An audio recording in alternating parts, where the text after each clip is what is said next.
Merhaba değerli arkadaşlar, değerli dostlar. Zerdeş TV'nin yorum analiz programında bugün tekrar bir aradayız. Yine uzun süredir bir araya gelemediğimiz değerli dostumuz, gazeteci, yazar Pervane ile bugün yine güncele dair, Kürtlere dair, Kürdistan'a dair bir çalışma yapacağız. Tabii gündemde olan bir çerçeve yasa var. Ona bağlı kalarak bir çalışma yürüteceğiz. Ancak e, başka bir bakış açısına sahip olabilir miyiz? Yakalayabilir miyiz? E, diye arka planları da beraberinde getirerek bu dönemi karşılaştırmalı bir şekilde nasıl e, anlatabiliriz? Kürtlerin, Kürdistan'ın e, yine dünya sistemi içerisindeki bu evresine gelindiğinde e, egemenlerin ve Kürtlerin kendilerinin payları nedir? Ona bakmaya çalışacağız. Dolayısıyla da kendisine şimdiden teşekkür edeyim ve çalışmamıza başlayalım. Ülfü Hocam merhaba, hoş geldin. Nasılsın? Merhaba Kemal Hocam, teşekkürler, iyi yayınlar. Sağ ol, sen Teşekkür, de iyisin. teşekkürler, sağ olasın. Epeydir görüşmüyorduk. Evet, Umarım her şey yolundadır. Tabii var. Kürtler ve Kürdistan gibiyiz dersek farklı olur tabii. Değerli hocam, şimdi girişte de anlatmaya çalıştım ancak hep sonla belki tartışmak gerekiyor ama sona gelmenin de yolları yordamları oluyor. Yani tarihsel arka planları oluyor. Dolayısıyla da bu arka planı da ben şuradan ele alabilir miyiz diye düşünüyorum. 1920 ile 2026'da baktığımızda Hı hı. bunu tarihsel olarak baktığımızda çünkü Kürtlerin yaklaşık 100 yıldır süren bir mücadelesi var dört parçada. Böyle bakıldığında benzerlikler var mı? Buna bakalım ve bu benzerlikler içinde hem Kürtlerin kendi iç dinamizmini hem de egemenlerin ve kolonistlerin bakışlarına göre nereye evrildiğini yakalamaya çalışalım. Bu Hı hı. konuda böyle başlarsak neler söyleyeceksin değerli hocam bize? Ya aslında hocam bence doğru bir giriş. Gerçekten yani bölgedeki değişim zinciri tıpatıp benziyor. Bir yüzyıl önceki değişim zincirine. Yani tam yüzyıl önce yıkılanlar imparatorluklardı. Onun arta kalan toprakları bölüşüldü, yeni devletlere mekan oldu, yeni devletler kuruldu, sınırlar çizildi o zaman. Şimdi o döneme baktığımızda gerçekten Kürtlerin durumu biraz daha farklı. Yani e, ulus bilincimiz yeteri kadar gelişmemiş, uluslaşma şeyimiz yok. Daha çok ümmet mantığıyla olaylara bakan bir toplumsal yapımız vardı. Çok daha köylü bir toplumduk. Diğer tarafta karşımızda imparatorluk bakiyesi bir devletin kadroları çok daha örgütlü, çok daha bilinçli ve çok daha ileri. İkincisi yani tamam onlarda da mesela Türkleri ulus olarak sahneye çıkarma gibi bir şeyleri eksikleri var. Ama onların sahip oldukları rezervler bizden çok daha farklıydı. Evet, e, yani 1890'lar 1920 arası Kürtlerde de bir kıpırdama oldu. Kürtlerin de ileri gelenleri vardı. Yani belli bir kadroları vardı ama bunlar ne kadar bir devlet kuracak güce veya potansiyele sahiptiler, ne kadar yeterli bir kadro birikimi vardı. Aslında oraya baktığımızda yeterli bir şey olduğunu görmüyoruz. Nitekim Osmanlı'dan kopan onlarca ulus var. En son mesela Kürtler uyanıyor. Şimdi Kürt direnişinin o süreçteki liderliğini yapanların çoğu da Osmanlı sistemi içinde ya bürokrat ya subay ya da işte bir yerde paşalık yapmış birileri. Yani hatta mesela İhsan Nuri gibileri işte Filistin'de Osmanlı subaylığı yapıyor. Filistin isyanını bastırma şeyini mesela oradaki isyanı bastırmakla görevli. Ama 15-20 yıl sonra fark ediyor ki ya gerçekten herkes kopuyor demek ki Kürtlerin de kopması gerekiyor. Ondan sonra mesela Ağrı isyanıyla ilişkisi gelişiyor. Şimdi böyle baktığımda gerçekten çok geç gelişen bir bilinçlenme, çok geç bir uyanış var. Onu da toplumsallaştırma şeyini beceremiyoruz. Yani topluma yaydığında işte ümmetçilik var ya, işte bunlar da Müslüman, biz de Müslümanız, nasıl silah çekeceğiz, nasıl silah sıkacağız? Mesela Said Kurdi'nin eleştirisi bu veya yaklaşımı bu. Şimdi herkes bu parçalı durum tek bir pencereden bakmadığında, tek bir ajanda olmadığında ve bunu da topluma mal etmediklerinde devlete karşı veya devleti kuracak e, Türk ekibine karşı yetersiz kalıyorlar ve dünyada biraz Kürtlere dair bir şey var. Orada da Türkler dünyayı da kandırmayı beceriyorlar bir şekilde. Lozan'ı biliyoruz mesela. O sürece gelişi de biliyoruz. Paris'teki görüşmeleri, işte konferansları da biliyoruz. Mesele şeydir yani, aslında orada nasıl şeyi başardılarsa aslında var ya, biz Kürtlerin de Türklerin temsilcisiyiz. İkisini de biz temsil ederiz mantığıyla. Bugün de neredeyse aynı durum. Yani masa ortada varsa o masanın her iki tarafında da kendileri oturuyorlar. Kimi orada karşıda oturtacaklarına, hangi taleplerin konuşulacağına, kimin ne zaman geleceğine, o masanın ne zaman işte hazır olacağına hep kendileri karar veriyor. Dolayısıyla böyle baktığımızda gerçekten e, devlet aklı çok mükemmel çalışıyor. Yani o devlet geleneği yerinde. Bizim aslında bu sürece gelirken o benzerlikleri görüp olaya yaklaşmamız gerekiyordu. Yani 100 yıl önce sıkışan bir imparatorluk parçalanacağı, dağılacağı aslında belli ki belki 100 yıl önceden de hep sürekli Osmanlı için hasta e, devlet, hasta imparatorluk terimi kullanılıyor. Ama Kürtler bunu görmemişti. Ama bugüne geldiğimizde gerçekten 100 yıla girişte işte 90-95'lerden sonra Türkiye'nin böyle gitmeyeceği ya bölgenin böyle devam etmeyeceği aşikardı. Çünkü o dengelerin o ben kendi yazı dizimde de dile getirmiştim. Yani o dengelerin hepsi gerçekten neredeyse Yalta Konferansı'yla kurulan bir dengeydi. Bütün devlet sistemi, paylaşım sınırları, egemenlik alanları oraya göre yapılmıştı ve onun sonuna geliniyordu. Çünkü dünya değişiyor, dengeler değişiyor. İşte iki kutupluluktan başka bir evreye geçiş var. Burada eskisi gibi devam etmeyeceği aşikardı. Bunu okuyacak kadrolarımız var mıydı? Evet, aslında vardı ama yine de yetersizdi.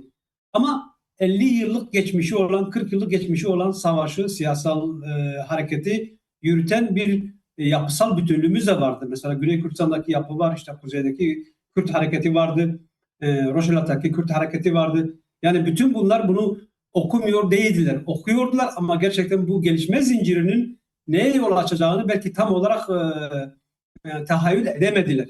Yani bir yerde şey belirlemesini kullanmıştım. Berlin Duvarı yıkıldı. Aslında o taşlar yuvalanmaya devam ediyor. Gerçekten de devam ediyor. Çünkü 91'de diyelim o iki kutupluluk yıkıldı. Biz onun etkilerini şu anda iliklerimize hissediyoruz. Oysa mesela 90'larda biz bu değişimi bize mecbur kıldığı adımları atmış olsaydık biz bugünkü dünyaya çok hazır bir şekilde girebilirdik. Ama maalesef aktörlerimiz mesela bunu yeteri kadar ne anladılar ne de kavradılar ne de ona göre kendi yapılarını ortaya çıkardılar.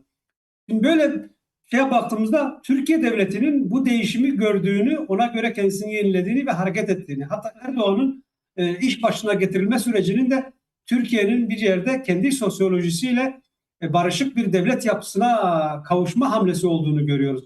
Eğer Erdoğan olmasaydı, eğer mesela Erdoğan öncesi Türk devlet sistemi ve yönetimi mantığıyla devam edilmiş olsaydı büyük ihtimalle 2000 sürecini Türkiye atlatamazdı. Yani parçalanabilirdi, sınırları değişebilirdi. Ama orada Kürtler üstlerine düşen rolü oynamadılar diye düşünüyorum. Kürtler bu değişimi zamanında fark edemediler ve gerekli tedbirleri de alamadılar. Şimdi tedbir derken yani illa işte o devleti yok edecek Hocam silahı, o teçhizatı. ayrıntılara affedersin. O Evet, ayrıntılara gelelim ama evet, izninle ben yine geriye gitmeye çalışacağım. Bana evet. göre kırılma noktasının Bedirhan'ın kaybedişiyle başlıyor. Hı Yani hı. ama bu hani şey sorgulaması var ya, Türkler uluslaşmaya gecikti mi? Düşüncesi çok Evet. anlatılır, anlatılmak istenir ama bilmiyorum, bana göre yeterince belki içini dolduramıyor biliriz. Hı hı. Dolayısıyla Bedir Hanların bağlı olduğu bir imparatorluğun, değil mi?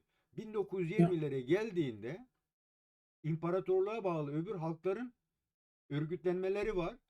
Uluslaşmaya yakın halklar var. Çünkü ekonomik, işte sosyal, e, teknolojik anlamdaki bazı, ki bunlara Hı. en yakın Ermeniler ve Pontuslar olduğu söyleniyor, değil mi o dönem? Ya. Yani ve gizli bir anlaşma var, değil mi? Yani savaş 2014'te başlıyor, 18'de bitiyor. 17'de Leninist devrimle beraber bu açığa çıkıyor. Bu Hı. şeyin Skypikov'un olduğu Ya. varsayılıyor. Yani Kürtleri de içine alan yeni bir değişim dizgesi var ve o dizge içerisinde aslında imparatorluk parçalanması e, düşüncesiyle halklara da bir anlamda yer vermek isteniyor. Hı. Mondros'un çıkışı da oradan, değil mi? E, Ya. Tam bu noktada aslında yine Kürtler e, ulus bilincinden habersizdiler diyemiyoruz, çünkü ittifaklar kurmaya başlıyorlar, değil mi? Hı. Güneyde mesela Şeyh Mahmut Berzenci'nin krallığını şeyi, değil mi? Hı. Meselesi var. Koçgili meselesi var. Bu Ya. ulusal bilinç meselesi yani. E, Yine o süreçte işte şeyden tutalım, Erzurum, Sivas kongreleri ve Amasya protokolleri var. Yani burada hepsinde Kürtler bir yerlerde var. Hani kandırıldılar bilmem ne, onu anlatmak için söylemiyorum. Uluslaşma bilinci aslında yok değil, Hı. var. Olan biteni biz nasıl okuyamadık noktasına geldiğimizde, yani sadece Kürtlere bağlı kalarak anlattığımızda sanki biraz kendimize Hı. haksızlık ediyormuşuz gibime geliyor. Yani bu şeyde de yaşandı. Mehabat'ın varlığında da yaşandı, değil mi? Yani Hı. sen devletleşiyorsun, iki egemen gücün, İngilizlerin ve o dönemin Rusya'nın etkisiyle devlet kuruyorsun, ama 11 ay sonra bitiyor. Yani bu sadece Kürtlerin olmadı. Veya 92'de yine Güney Kürdistan'daki mücadeleye bir kapı aralanıyor. Veya işte Rojava'da 2014'te bir kapı aralanıyor. Ama siyasetler bazı değişiklikler de gösteriyor. Yani bu şey sorgusu, yeterince bilinçlenmediler mi? Yeterince ulus bilincine Hı. ulaşmadılar bir cevap değil mi? Değilse sen bu konuda gerekçelerini nereye bağlıyorsun hocam? Ya hocam, bana göre gerçekten biz geç fark ettik. Yani o rezervlerimiz yoktu.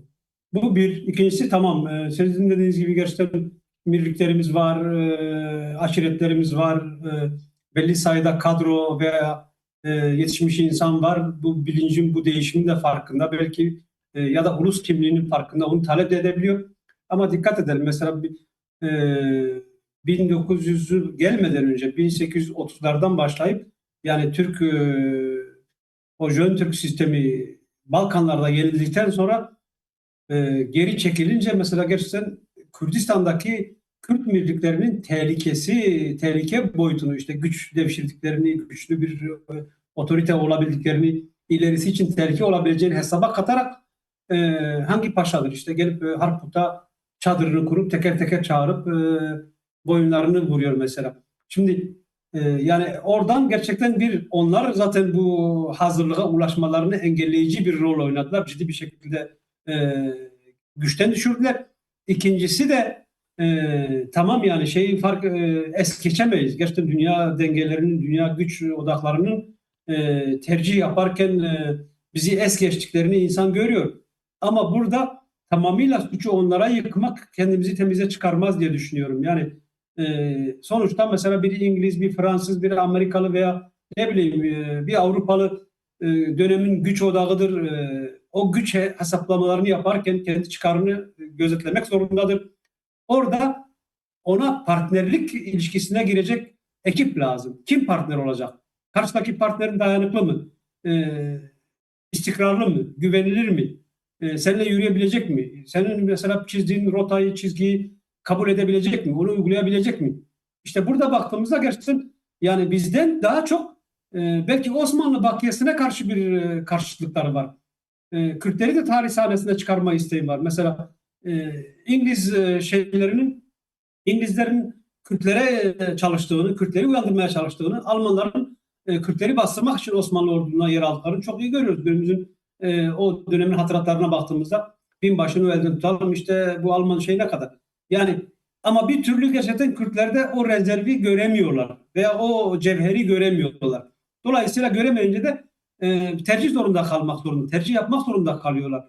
Tercihi de kimle yapacaklar? Var olan güçlerden birisinde. Yani şimdi Suriye'de ortaya çıkarılan devlet sistemi, işte Fransızların eliyle. Yani şimdi Suriye'de çok mu ulusal bilinç vardı? Kürt güçlerinden çok mu güçlüydü? Ama yok, bir şekilde gerçekten tahlil şeydir. Buradan biz kendimize bir şey çıkarıp yürütebiliriz. Diğeri mesela Şeyh Mahmud ve Berdanci'ye bakalım mesela. Avrupalılarla ilişkisinde sürekli Avrupa bir şekilde telkinde bulunuyor. Yani böyle davranma, böyle davran. Hayır, o inat edip diğer şekilde davranıyor. Yani 70 bin kişiyle Ruslara karşı savaşmış bir Kürt gücünden bahsediyoruz daha önceki isyanda. Yani güç var ama güçte yeteri kadar ulusal motivasyon yok, ulusal bilinç yok. Tamam, bazen bir dalga işte güneyde, bir dalga işte Koçgiri'de, bir dalga burada gelişiyor.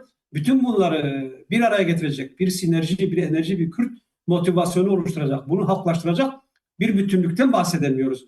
Yani o zaman dünya mesela şeye bakalım, gerçekten basına bakalım, işte gazeteye bakalım, matbaaya bakalım. Yani bütün bunların halka ulaşması bizde hep gecikmeli olmuştur.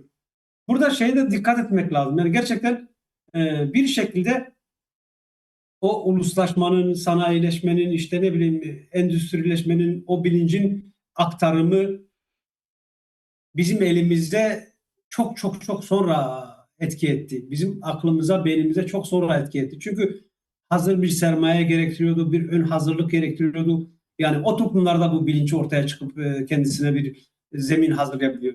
Bize baktığımızda gerçekten bir Kürdistan'da 5, 6, 7 belki de 10 tane ayrı ayrı beylik var. Herkes kendisine tehlikeyi diğer beylikte görüyor. İşte Acemilerde görmüyor, Osmanlı'da görmüyor, bilmiyorum işte yeni sınırların oluşmasında görmüyor.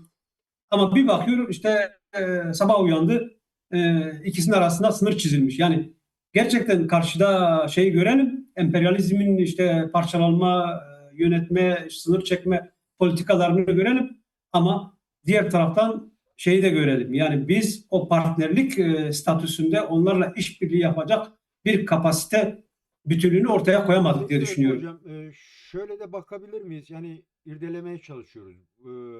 Tabii ki sadece yani herkes dediğiniz gibi güç ve yönetme meselesi bu. Yani o Ya, güce talip olma ve o gücü varsa o bilinç, ulus bilinci, ulusun şeyine harcamak. E, ya, Şöyle bir boyut da, hani tabii sosyolojik, coğrafik, ekonomik boyutları da var. Bence bir de okumak istemediğimiz veya yeterince tanımlayamadığımız ekonomik boyutun da sanki burada çok ya, büyük payı var. Çünkü e, yani en azından sol literatöre göre baktığımızda bile, ki kapitalist literatür zaten kapital üzerine kurgulanmış. Kapitalin kendi örgütlenmesi, ya, sol her ne kadar emeğin örgütlenmesi olsa da bunu tanımlamış en azından. Diyor ki yani uluslaşmayı hızlandıran ögelerden biri de ya, toplumdaki burjuva kesimin, yani sermayedarın da bu talebe öncülük edebilecek birikime sahip olması gerekiyor. ya, Yani bu boyutuyla baktığımız zaman 1920'den günümüze Kürdistan'daki o sermaye birikimi veya burjuvalaşma veya burjuvalaşmayı sınıf e, katmanını anlatmak için söylüyorum. Çünkü eğer sen burjuvalaşabildiysen sen parana, coğrafyana, kaynaklarına hakim olma isteğin ya. doğar ve onun için askerde kurarsın, orduda kurarsın, bilmem Hı. eğitimde oluşturursun vesaire. Oradan hareketle söylüyorum. Bizdeki o Hocam, gelişme nasıl olmuş? O konuda ya bize neler şimdi gerçekten söyleyebilirsiniz? mesela bak, Avrupa burjuvazisi tamam, büyük oranda aristokrasinin üretim ilişkisini değiştirmesiyle, yani toprak efendiliğinden ticarete, sanayiye, endüstriye geçmesiyle bir burjuva şeyi gelişti ve kendi pazarı vardı. O şekilde bütünleşti. Yani kendi arasında o ülke, mesela Almanlara bakalım, Almanlar da çok parçalı bir yapı ama gerçekten bir gümrük birliğine varıyorlar, işte nehirleriyle, yollarıyla. bir ortak ulus şeyi gelişiyor. Yani o biraz da oradan ortaya çıkıyor. Ama bizde o aristokrasi bir sefer kırıma uğratıldı. Yani tam o döneme baktığımızda kaç tane Kürt beyliği sürgün edilmiş. Girit'te, işte Balkanlara, şuraya buraya. O potansiyel bir sefer etkiliyor. İkincisi zaten sen sömürgesin. Osmanlı'da da sömürgesin. Onlar her şeye egemen. Dolayısıyla mesela bak o Alman gezgini yine şey yapalım. Orada mesela kendisi Kürtistan'ı gezerken bakıyor diyor bu kadar verimli toprak var, bu kadar verimli coğrafya var. Niye ekip biçmiyorsunuz? Niye mesela hayvancılığı geliştirmiyorsunuz? Niye bu kadar az? Ya diyorlar biz niye yapalım? Biz yaptığımızda kendimize yetenin fazlasını Osmanlı gelip elimizden alıyor. Böyle Yani bir şimdi bilgi var böyle mı bir hocam? Böyle bir tabii canım adam bu Alman şeyin ismi neydi? hatırlamıyorum ben Yüz, vallahi. Alman binbaşı Osmanlı ordusunda bölgeden bölgeye dolaşıyor. İşte Bedirhanlara karşı e, hangisi Botan'daki bir beyin kalesinin yıkılmasında tam orada o anda oradadır. Said Bey'in kalesinde mesela. Hmm. Orada tek tek kendisi söylüyor mesela niye bu kadar hayvan beslemiyorsunuz? Ya burası uygun. Köylülerin verdiği cevap şu yani biz kendimize yetenden fazlasını yapmak istemiyoruz. Yaptığımızda Osmanlı gelip alıyor. Yani böyle bir gerçeklik de var. Gerçekten o zenginleşmenin bir birikim oluşturmasına, birikimin işte bilinç devşirmesine müsaade edilmiyor. Bunu unutmamak lazım. Yani hem bu senin insan kaynağını alıyor, senin toprak kaynağını alıyor, senin üretimini alıyor ve seni de askere alıp götürüp şurada burada savaştırıyor. Ne kadar binlerce asker kaçak mesela millet hepsi askere gitmemek için kaçıyor sağdan soldan. Ve onlar da Sadece iç evet, dinamiklere bağlı değil demek ki. Yani ya, tabii, emperyalist dediğimizde veya kolonyalistler ya, dediğimizde onların payını unutmadan bunlara bakmak lazım. Yani ya, belki köylünün o basitte cevap ama ya, sayfalar dolu bir cevap aslında. Yani tabii canım. ben niçin yapayım? Belki farklı sorabilirdik. Veya Hı. o cevap verebilirdi. Ya evet yani bir tarlamızı kendimize bir tarlamızı da devlete yapıyoruz deseydi belki sermaye birikimi daha güçlü olacaktı. Ya Ee, şeyi unutmamak lazım. Gerçekten Kürtlerin mesela Şıvan'ın mı kimin parça tahsillara dair bir türkü yakmışlar mesela Kürtçe. Yani hmm, şimdi 40'lara 50'lere belki 60'lara kadar da Kürdistan'da devlet dediğinde akla tahsiller geliyordu. Yani gelip köyleri dolaşıyor. İki tane ineğin varsa birisi buranın alıp götürüyor. Şimdi böyle bir sömürgecilik sistemden bahsediyoruz. Bu sömürge sistemi sanat birikim oluşturmasına müsaade etmemiş. Birikim olmayınca, ihtiyaç fazlası olmayınca, o üretim bir refaha, bir kapasite dönüşmeyince o bilinç de yerinde sayıyor. Hatta tamam bazı çok elit bir kesimde var ama elit kesim bir toplumsal davayı yürütecek kapasitesi yok. Mesele o. Yani şimdi o olayı bütün tarihe şeye götürmemize gerek yok ama gerçekten şeye de mesela günle bağlantısına şey yapalım. Mesela Suriye'de gerçekten bir sistem çöktü, yeni bir sistem oluşturuldu. O sistem oluşma sürecinde Kürtler bir aktördü. Yapılarıyla, işte örgütlemeleriyle, askeri yapılarıyla, kontrol ettiği ekonomileriyle. Mesela neden biz gerçekten o partnerlik şeyini sunamadık? Çünkü sonuçta Amerika'da olsa, işte İngiltere'de olsa bir tercihte bulundu. Yani Kürtlere karşı işte El Şara ekibini tercih ettiler ve dediler ki kardeşim bu devleti o yönetsin. Siz de bir şekilde sistemin içinde kendinizi eritin veya tabi olun, entegre olun. Bu dile gelen bir şeydir ama sen o 15 yıllık süre içinde o potansiyeli oluşturup sistemleşebilseydin, bu insanlara o güveni verebilseydin, yani sonuçta neden partner olamayasın? Belki Suriye'nin tümü için partner olmasın ama kendi bölgen için partner olabilirdin. Biz mesela onları suçlayarak, onları bütün şeyi oraya atarak, işte emperyalizmler paylaşıyor, emperyalizmler bize hak tanımıyor. Böyle baktığımızda kendimizi değiştirme gerekçesini ortadan kaldırıyoruz. Oysa tamam o gerçeği de unutmadan bir de kendi yapamadıklarımıza odaklanmamız gerekiyor. Biz neyi eksik yapıyoruz da her seferinde gelip aynı sonuçla karşılaşıyoruz. Biz neden sistemleşemiyoruz? Biz neden sadece projede kalıyoruz? Bir sistem üretemiyoruz. Yani neden mesela kurduğumuz şeylerde propaganda ayağını ağır basan işte vurduğunda yıkılabilen sistemler oluşturuyoruz. Yani biraz da böyle bakmak lazım. Gerçekten elimizde 10-15 yıllık bir deneyim vardır Rojava'da ve biz çok mantıklı düşünüp çok akıllıca hareket etmiş olsaydık ki bu eleştiriler de zamanında yapıldı. Bir sürü insan tarafından dile de getirildi. Ee, Sonucun böyle olmama ihtimali çok yüksekti. Ne yaptık? Bir şekilde ulus fikriyatı yerine örgüt fikriyatını işte e, bu parçanın Kürdistan'a katacağı yerine bu parçanın örgüte katacağı şeyi düşündük. Yani aynı hesapla baktığımızda Güney Kürdistan'da biraz da öyle görüyor şimdi.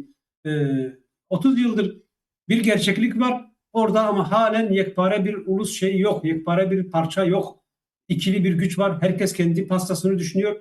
Ve pastanın büyüğünü Irak merkezi hükümeti temsil ediyor. Sana kalan küçük bir pay onu rakibinle yani Yeneke ve Katepe arasında bölüşmek zorunda kalıyorsun. Ve bu azaldıkça kavga büyüyor.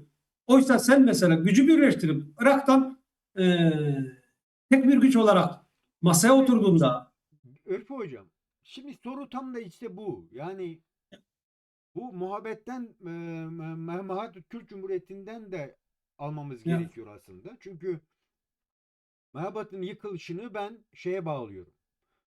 Ağrı devamında yine topyekun bir Kürdistan coğrafyasının dönüşümün düşüncesi veya senin tanımlamanla uluslaşmanın gecikmesi kuralıyla bir bölgede egemenlik kurmak. Yani eski sanki beylik süreci. Hani diyeceksin ki Azerbaycan'da öyle oluşturuldu. O ayrı. Biz Kürtlere bakacağız. Dolayısıyla çok da eleştirel yaklaşamıyorum Mehabat Kürt Cumhuriyeti'ne. Ama 90'lı yıllar başta olmak üzere Güney süreci gündeme geldi değil mi? Yani Türkiye sadece Türkiye değil veya Osmanlı ve Perslere de baktığımızda Kürdistan coğrafyasının parçalanması da zaten bu bilincin yıkılmasına sebep olan en önemli faktörlerden biri. Ancak şöyle de bir şey var. Yani Kürtler bunun girişimcisi olarak ortaya çıkıyor. Mücadele ediyor. İşte Baba Barzani'nin Sovyetlere yürüyüşüne kadar düşünün. Muazzam bir mücadele var. Ama mücadele kendi içsel dinamiklerinin kendileri güç oluşturacak noktaya ulaşmıyor. O nedenle öbür güçlerin etkisi diyoruz. Yani ben en azından öyle bakmak istiyorum. E, Veya şöyle diyelim. Yani gerçekten de YNK ile KDP çok ciddi bir şekilde çaba göstermedikleri için mi bir araya geliyorlar? Yoksa başka ilişkilerin sürmesi gerektiği için mi bir araya gelemez hale geliyorlar? Bunu bence sağlıklı sorgulayamıyoruz. Yani e, hatırlarsanız hem Sayın Mesut Barzani hem de Sayın Talabani değil mi ki ortaklaşmaya çalıştılar. Birini işte Cumhurbaşkanı olarak, birisi de bölge başkanlığına. Bu çok ciddi bir adımdı. Değil mi o süreçte? Ama ne oldu? Yine farklı bir şeyler girdi ortaya. E, Şeyden sonra Saddam sonrası yeni bir olgunlaşmayla ama Kürtleri yine dışlayan.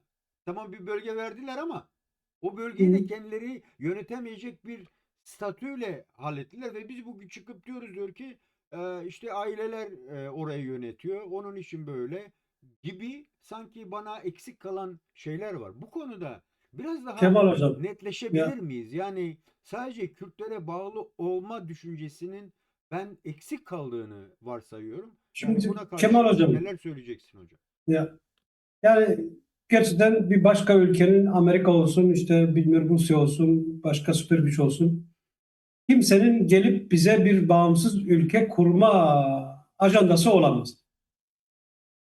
Öyle bir beklenti de doğru değil. Şimdi yani 100 yıllık bir parçalanmışlık gerçeğinin üstünde Güney Kürdistan federal yapısı ortaya çıktı. Bu az buz bir şey değildi.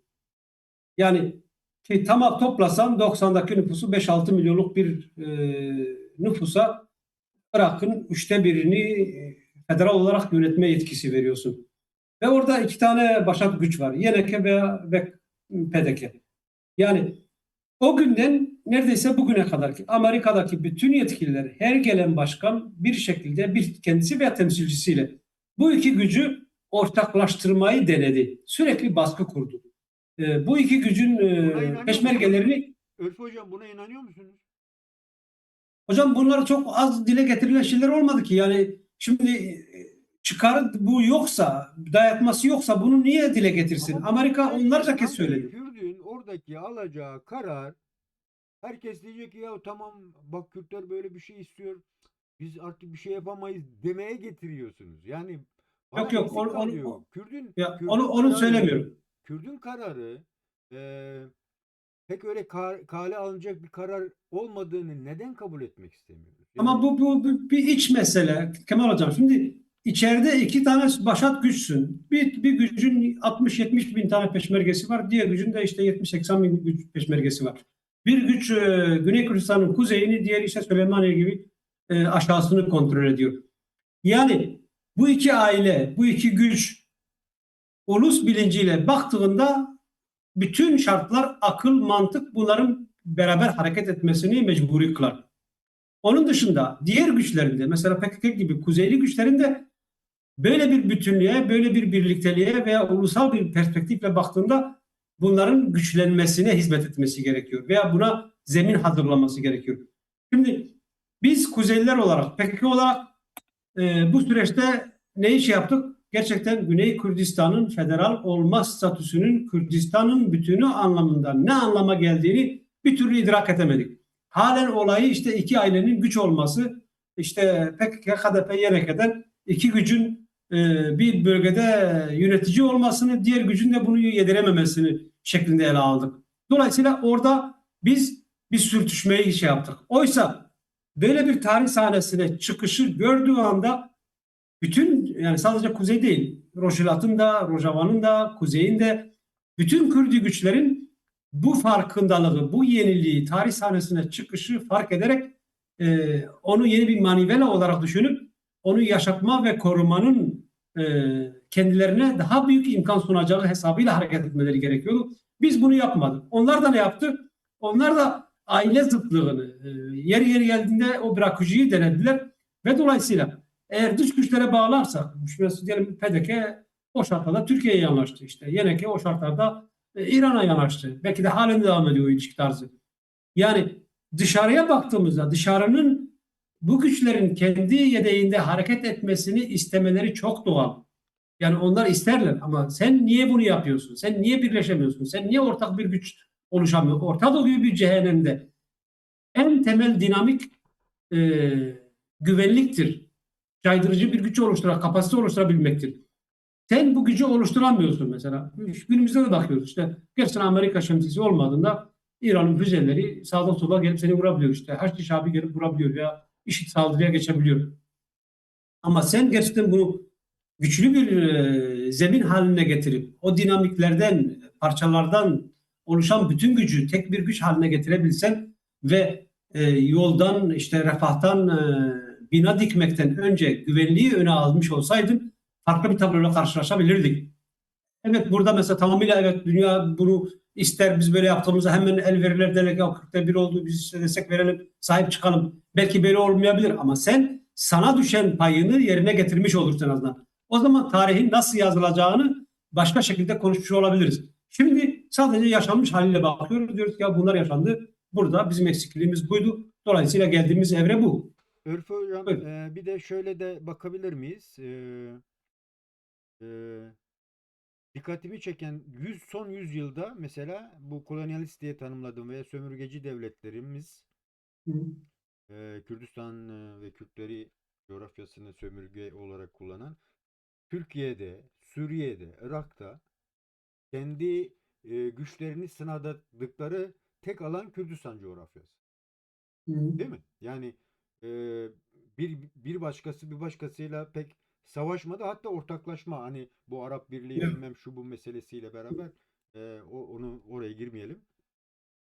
Kürtlerse yine onlar da kendi güçlerini ortaklaştırabilmenin veya yoluna gideceklerine kendi iç sürtüşmeleriyle güçlerini açığa çıkarmaya çalıştılar. Yani aynen sömürgücünün vurduğu bize biz de kendimize vurduk. Bunu YNK KDP arasındaki savaşlarda PKK KDP YNK ile şeyde veya en son işte Rojava'da bir güç işte IŞİD'e karşı savaşmaya çalışırken YPG'nin Öbür gün PYD, bakıyorsun ki Enekese Türkiye ya. ile hareket ederek Soçi'lerde bilmem ne yapıyor. Yani Hı, bugün eğer bunu görmediğimiz zaman o iş dinamizmimizin de neden eksik kaldığını göremeyebiliriz. hı, Çünkü eğer öyle olsaydı eğer öyle olsaydı belki daha farklı bir boyuta gidilebilirdi. hı, Bilmiyorum. Yani bilmiyoruz. Çünkü olmadı o. Hatta son Tişrin savaşına kadar ne yazık ki böyle devam etti. Yani ben hı, hatırlıyorum Enekese Tişrin Barajı'nda hiç savunmaya gitmedi. Israrla hı, Roş peşmergelerini koymak istedi vesaire. Veya 2000'de 2004 yıllarında KDP ile PKK arasındaki sürece baktığımızda yani kendi güçlerini birbirleriyle sınamaya çalıştılar. Yani bu şunu getiriyor. Her ne kadar dense ki PKK Kürdistan'ın dört parçasında örgütlü bir yapıdır dense de aslında KDP de en az onun kadar değil mi? Kürdistan'ın dört parçasında kendi hı. sözünü geçirebileceği tabana sahip. Yani burada o zaman işte e, bilinçse, uluslaşma bilinci ise KDP ulusal bilinçten yoksun mu diyeceğiz? Veya PKK ulusal bilinçten yoksun mu diyeceğiz? Bu biraz havada kalmıyor mu? Yani e, eksik kalmıyor mu bu tanımlama? Bunu Hocam bir şimdi şekilde ya, çerçeveye koymamız gerekmiyor mu bunu da? şimdi Kuzey Kürdistan'ın başlat gücü uzun süre PKK'ydi. Dolayısıyla yani olayı değerlendirirken PKK merkeze edilmek zorundayız. PKK'yi eleştirmek zorundayız. PKK'nın diğer güçlerle anlaşamama meselesini masaya yatırmak zorundayız. Neden mesela o güçleri yanına çekip şey yapamıyoruz? Rojava'da diyelim ana güç PYD'ydi. Özellik üretimin kendisiydi. İşte 100 binlik yapıdan bahsediliyor. Roş peşmergezinden güç 5 bin kişiden bahsediliyor. Ve Enekese mesela çok küçük bir güç olarak kalıyordu orada. Yani burada Enekese'yi de tamam birliğe gelmemekte işte yer yer kırçıkaların dışında temaslar ve ilişkilere girmekle suçlamak, eleştirmek hakkımızdır, yapmak lazım. Ama ana aktörü gerçekten eleştirmek lazım. Ana aktörün e, hedefe ulaşma, hedefe yürüme, bütün potansiyeli, enerjiyi kendisi kullanıyorsa bir şekilde esnekliği o gösterecek. Nitekim mesela o Kamışlı konferansında bunu gösterince oldu. Herkesi de geldik. Beraber konferans da yaptılar irili ufaklı diğer partilerle. Şimdi Güney'e baktığımızda Güney'de ana güç KDP'dir. Yani biraz da KDP'yi eleştirmek zorundayız. KDP diğer güçlere nasıl yaklaşıyor ona bakmak zorundayız. Yani şimdi Kerkük bunun en bariz örneği. Bir vilayet ve orada gerçekten Kürtler e, vekillerin, temsilcilerin %50'sinden fazlasını alabiliyorlar. Bir iki tane ittifakla daimi bir yönetimi elde bulundurabilir. Ama anlaşamadıkları için ne yapıyorlar? Ya işte Araplarla ya Türkmenlerle ilişkiye geçip kendilerini iki ayrı bloka bölüyorlar ve e, Türkmen valiyi iş başına getirmiş. Türkmen vali de dün yaptığı açıklamayı ben gördüm. İşte diyor 140. madde Irak'ın yaptığı en büyük tarihi hatadır. Şimdi düşünsene mesela bunun vali olmasına sen onay vermişsin Kürt olarak ve bu adam Kürtlerin 144. maddeyi öne süren evet, kim peki hocam? ya Kim? öne süren tamam şimdi bir o güç meselesi. Ben de o konuda şey yapıyorum ama yani sen birisine yetki veriyorsun, makam veriyorsun ve bu adam senin ulus olarak Güney Kürdistan'daki, Irak içindeki temel anayasal dayanağını büyük bir tarih hata olarak değerlendiriyor. Şimdi sen buna yetkiyi buna sen vermişsin. Yani bu ne kadar doğru? Bu ne kadar sorgulanması lazım? Ne kadar işte kabul edilmesi lazım? Biraz da öyle bakmak lazım diye düşünüyorum. Bir başka mesele de yani şimdi gerçekten ana gövde Kürdistan ana gövdesi Kuzey ve Roşilat'tır. Şimdi bu ikisinin durumunu biliyoruz. Yani buradaki güç o açığa çıkmayıncaya kadar, buradaki güç rolünü oynamayıncaya kadar Rojava'ya o kadar büyük yük yüklemenin bir manası da yok. İşte Güney Kürdistan 6-7 milyonluk bir güçle bütün Kürdistan'a babalık yapmasını beklemek, işte anaçlık yapmasını beklemek de fazla şey değil. Bir şekilde Kuzey en devasa güç, en büyük parça, en büyük nüfus ve bir şekilde gerçekten bu ulus bilincinin, siyasallaşmanın da en yoğun olduğu merkez. Örfü hocam bunun Mesele sebebi burada. şu. Yani Hani diyoruz ya, sıkıntılardan birinin halen beylik olmamız, halen aşiret Hı. olmamız. Ya, Bunun parçalandığını ben kendimce anlatmaya çalışıyorum. Bunun ya. yani eğer bugün KDP veya YNK Kürdistan'ın öbür parçalarında da örgütlenmek istiyorsa, bu artık beylik ötesi bir örgütlenmenin e, yapı taşı olarak görüyorum. Veya Hı. PKK'nin ki her ne kadar şeyse de derler, yani herkes bunu söylüyor. Kürdistan'ın yeniden gerçekten hem coğrafik bütünlük hem de siyasal bütünlük oluşmasının e, koşulu Kuzey Kürdistan'daki siyasetin ortaklaşması ve karar sürecini bağlayıcı olarak hayata geçirmesiyle mümkündür deniyor, değil mi? Bu her zaman söyleniyor. Bu Güney için de geçerli. Güney de çünkü kendi hesaplarına göre. Çünkü e, Kürdistan'da her ne kadar beylik, aşiret bilmem ne olduysa da bana göre başat, ben 2,5 siyaset diyorum ama yani Hı. belki bunu geliştirebiliriz. Biri Kuzey Kürdistan'daki siyasal boyut, bir de güneydeki KDP siyaseti ve ENK siyaseti olarak böyle 2,5'lu bir ciddi bir yapı ben görüyorum. Ya bu Hı. Kürtlerin asla saf dışı edemeyeceği bir gerçeklik ve onun üzerinde ancak ortaklaşabilirlerse, dinamizmlerini ortaklaştırabilirse, belki yarın öbür gün yine bölgesel güç olarak kendileri kalabilirler. Ama Kürtlere ve Kürdistan'a en yararlı yapının böyle olması gerektiğini düşünüyorum. E, Bunu yapamadık mı gerçekten son 100 yıl içerisinde? Önce son 100 yıla bakalım. Ondan sonra ben müsaadenle olayı başka bir yine kuzey bağlantılı başka bir sürece taşımak istiyorum. Buyurun hocam. Ya, belki orada çok kaldık ama gerçekten, Kemal Hocam, yani e, şimdi şey bilmek lazım. Türkiye, İran, Irak ve Suriye. Bu devletlerin başında ister Şara, Esad, ister Saddam veya işte şimdiki Maliki gibi insanlar olsun. Bunların kendi aralarında çelişkileri yok mu? Var. Ama Kürdistan meselesine geldiğinde bir şekilde ortaklaşabiliyorlar, ortak hareket edebiliyorlar ve Kürtlerin aleyhine ortak bir davranış sergileyebiliyorlar. Ve bu bizim aleyhimize işliyor. Çelişkileri var ama bu çelişkileri bir tarafa kaldırıp bu sonucu yaratabiliyorlar. Bizim de bunu anlamamız lazım ve bilmemiz lazım. Gerçekten dün de öyleydi, bugün de öyle. Kürdistan'ın herhangi bir yerindeki kazanım diğer parçayı besler, küçültmez. Bir parçadaki kayıp diğer parçanın belini kırar. Yani gerçekten Kerkük'ün kaybı Kuzey'in kaybı, Rojava'nın kaybı Rojava'nın kaybıdır. Rojava'da statüsü, yani Rojava'da özel bölgenin varlığı devam etmiş olsaydı veya bu kazanımlar korunmuş olsaydı bu Güney Kürdistan'a güç verirdi. Kuzeyde Türk devletiyle şu veya bu şekilde denge politikasına ulaşmış bir kuzey hareketi güneyin gücüne güç katar. Kuzeyde yenilen veya mevzi kaybeden Kürt hareketi güneyin gücünü azaltır. Güney bundan güç kaybeder. Güney kendisi tehlikeye girer.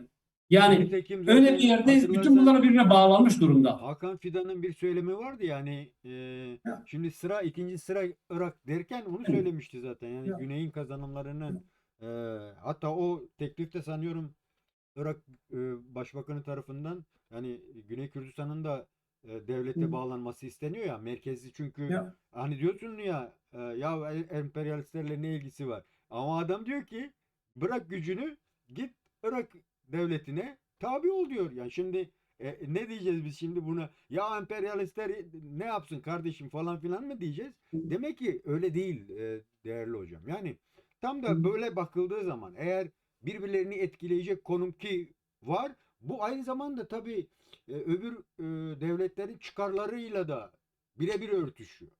Şimdi mesele şu: Irak ve Suriye biraz domine edildi diye düşünüyorum ben.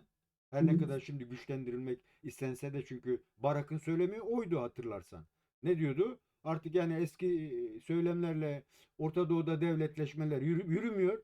En iyisi merkezi devlet yöntemiyle, başka türlü bu iş olmaz kardeşim. Ne yaptılar? Götürdüler IŞİD'li bir teröristi Cumhurbaşkanı yaptılar. Suriye'de. Yani bunu da sorgulanması gerekiyor. Niye o tercih yapıldı? Sen Afrin'den Akdeniz'e ulaşmak isterken neden İngiltere ile Türkiye şeyde e, İdlib'de İdlib'de. İdlib'de oraya geçişi niye engelledi?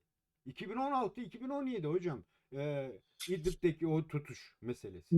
Yani çok ilginç değil mi? Bunları Evet. tartışmak lazım. Dolayısıyla eğer hani karşılaştırma yapıyorduk ya 1920'den daha ileri bir noktada mı Kürtler bugün? Bunu nasıl görüyor veya nasıl görmemiz gerekiyor? Hem uluslararası ilişkiler boyutuyla hem kendi iç dengelerindeki yaklaşımlarıyla ve bize bu konuda neler söyleyeceksin hocam? Ya gerçekten önemli bir nokta. Biz şu anda bohçamızı açtığımızda bizim elimizde ne var?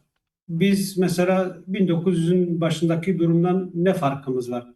Hangi rezervlerimiz var? Hangi konuda ilerledik? Evet, bunu E, evet, sorgulamak bu lazım. çok önemli ve gerçekten ortaya koymamız gerekiyor. Evet, Benim mesela hazırladığım yazı dizisinin 8. bölümünün birincisinde gerçekten bölgesel değişiklikler, ikincisi işte Türkiye'nin içinde olduğu ilişki ağı, üçüncüsü şeydi, Kürdistan'ın pozitif, negatif şu anda elimizde neler var? Yani dezavantajlarımız ne, avantajlarımız ne?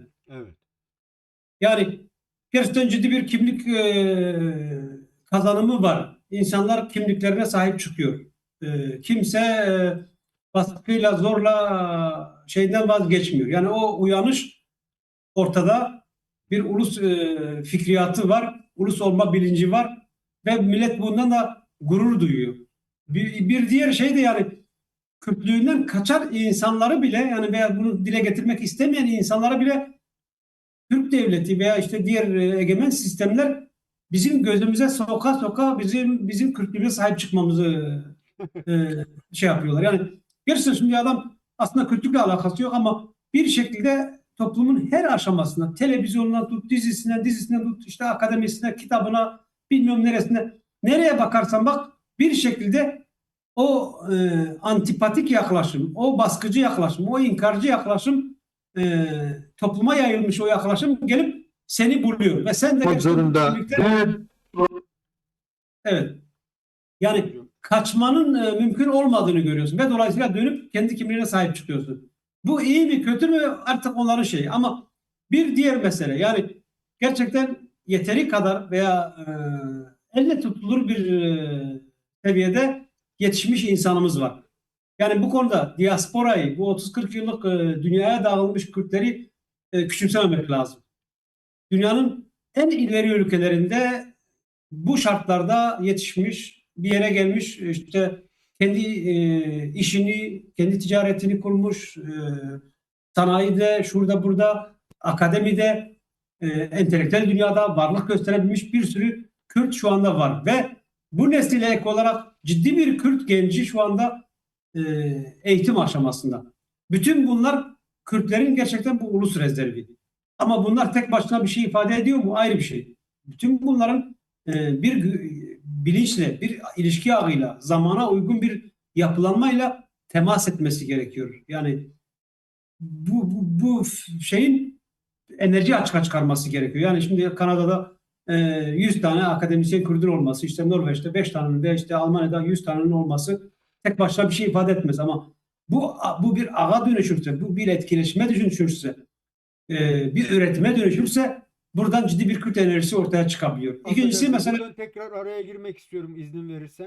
Hani biz diyoruz ya eğer uluslaşma bilincinin bir boyutu da ekonomik ve burjuvalaşma ya, dediğimiz yani kapitalistlerimizin olması var derken başka bir boyut var. Bir de yani siyaseti yönlendiren, sosyolojiyi tanımlayan, ona ön açan e, ya, entelektüel yapıda da mı bu ulusal bilinç sanki daha yeni yeni mi doğuyor? Hani senin bir tabirin var ya, acaba yine durağan bir uluslaşamama girdabına mı girecek bu süreçte, yoksa bunu aşmak için yeni dinamizm arayışı mı diyorsun ya? Burada entelektüel yani aydınlarımızın diyelim, ne bileyim, işte bahsetmiş olduğunuz o eğitim rezervinin e, kullanılamadığını mı veya kullanılmadıysa neden kullanılmadığına dair neler söyleyeceksin hocam? Aslında yani kullanılmadı değil. Küçük küçük çaplı çok ciddi çalışmaları insan görüyor. Mesela Londra'da son 4-5 yıldır dünyaya yayılmış Kürt akademisyenlerin bir araya gelip yılda bir sefer bir konferansa akademik boyutuyla Kürdi bir perspektifle Kürt meselesini edebiyatıyla, sanatıyla, sosyolojisiyle, psikolojisiyle, her anlamıyla, ekonomisiyle e, açığa çıkarma arayışını insan görüyor. İşte Bonn'da Kürdistan diasporanın yaptığı benzer bir çalışma var. Düsseldorf'ta Kürt iş adamlarının çalışması vardı. Yani bu çalışmalar var ama bu çalışmalar şu anda nicel bir şekilde de, ama bunlar ne zaman nitelikli bir birlikteliğe veya bütünlüğe ulaştığında o zaman gerçekten elimizde bir sonuç olarak çıkabilirler. Yani bazı şeyler tak diye olmuyor diye düşünüyorum.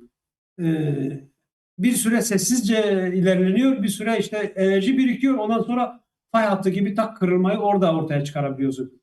Yani bu eğitim anlamında böyle, işte sermaye anlamında böyle. Şimdi Kanada'dan tutalım işte Avustralya'ya, Avustralya'dan Amerika, Amerika'dan Avrupa'nın değişik ülkelerine kadar. Eli iş tutan, belli bir çıtayı aşmış bir sürü sermayedar Kürt insanı var. Girişimcidir, bunlar başarılıdır, bunlar kendi alanlarında uzmandır. Değişik iş kollarında. Şimdi bu tek tek bireylerin başarısı veya işi olabilir ama genel düşündüğümüzde bu bir Kürdi potansiyeldir. Bu bir Kürdi sermayedir ve bu sermaye yeri geldiğinde kendi ulusunu, kendi dilini, kendi kültürünü yaşatmanın arayışına girecektir.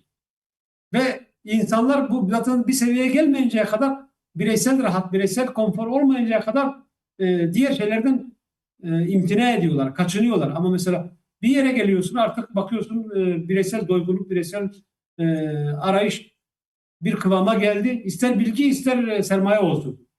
Ondan sonra dönüp ulusal anlamda da hareket etmeye Ama başlıyorsun. Ve hocam bence onun mesela gelişi yakındır. burada sana katılamayacağım bir boyut var. O da şu mesela, Evet. eee diaspora güçleniyor, evet. Gerekçeleri de var. Eee, en iyi boyutu da, en azından ben öyle görüyorum, yanılabilirim.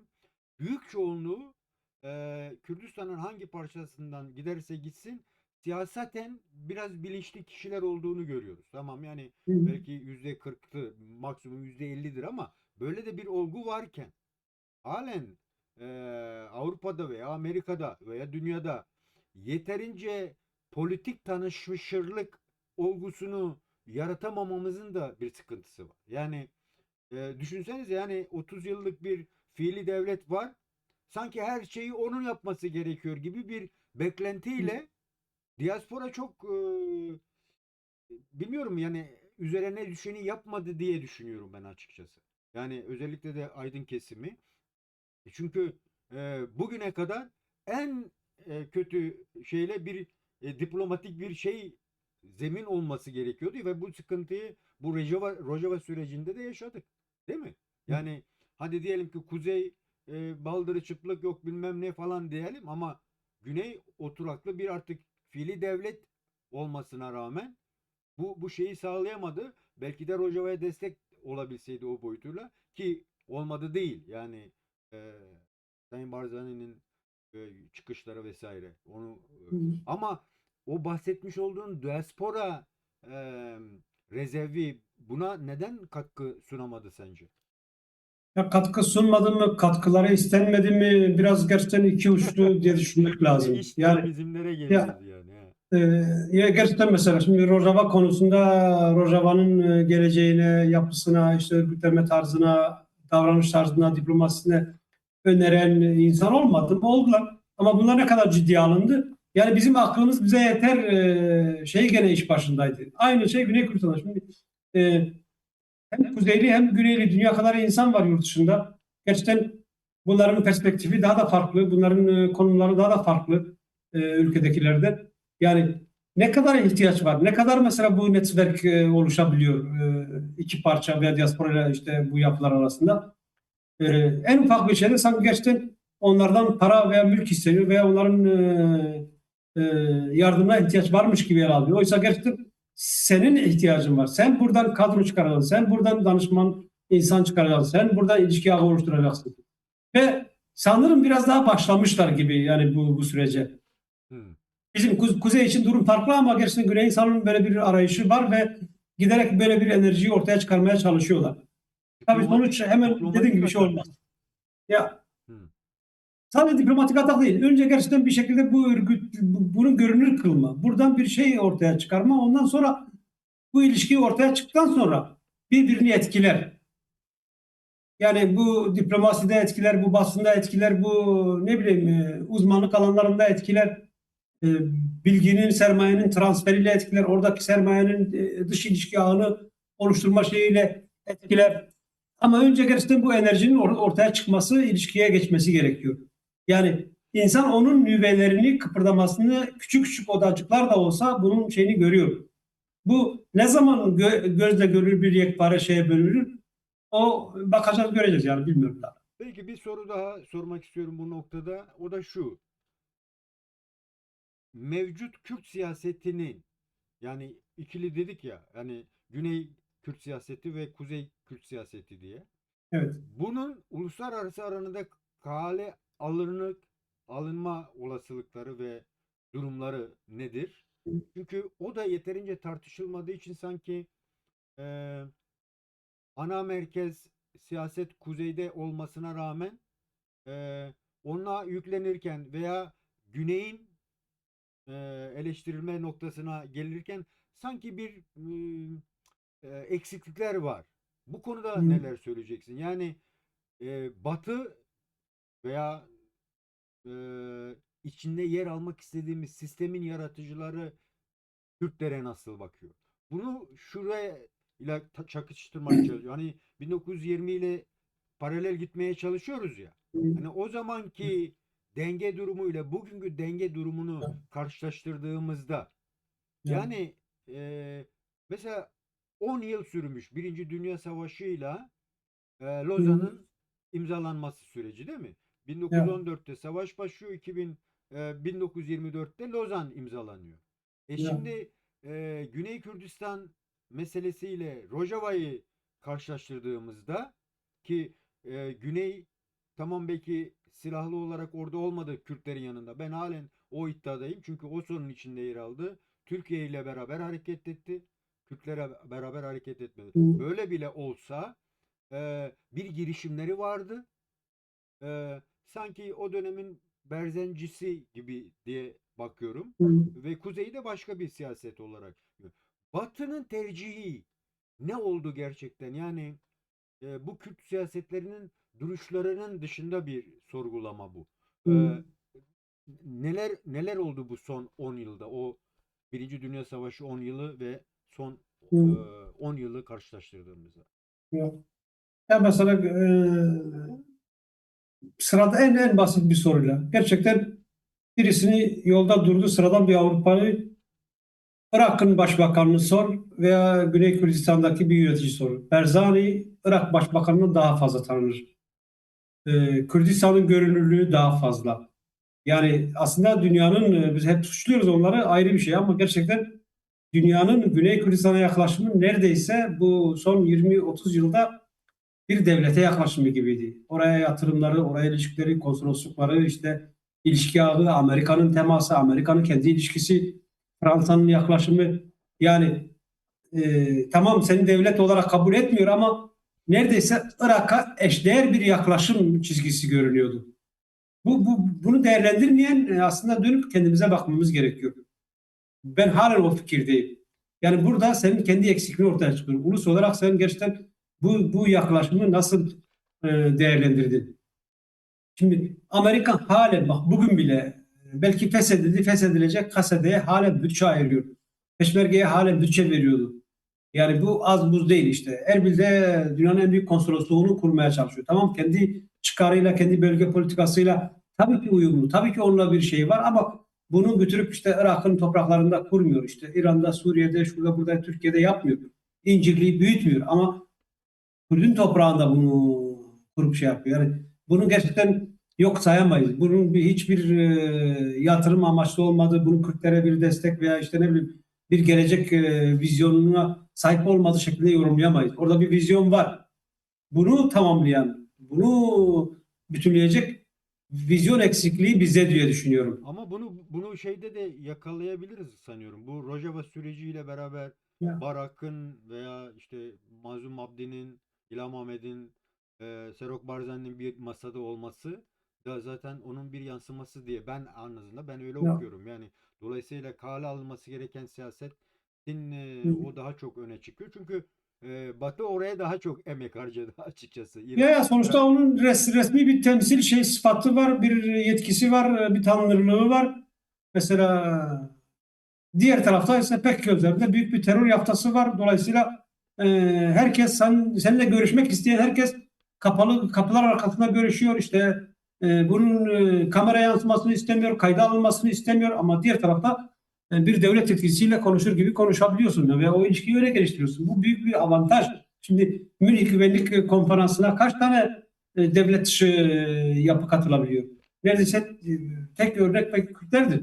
Ve Barzani son kaç yıldır sürekli oraya Federal Kurdistan heyeti olarak katılıyor. Hı hı. Yani gerçekten bunu küçümsememek lazım. Şimdi Almanya gibi bir devlette bu böyleydi. Almanya ki mesela tarih boyunca gerçekten bize hep mesafeli durmuş, hatta bizim aleyhimize durmuş, siyaset İlginç bir yürütmüş. görüşü de Osmanlı, vardı. Hatta iki evet. Kürt gücü orada bir araya geldi hatırlarsan. Barzani Ya ile aynı. Yani bir de bunun gerçekten Almanya'da oluşu. Şimdi Osmanlı dağılıyor ama Almanya Osmanlı'yı ayakta tutmaya çalışıyor işte.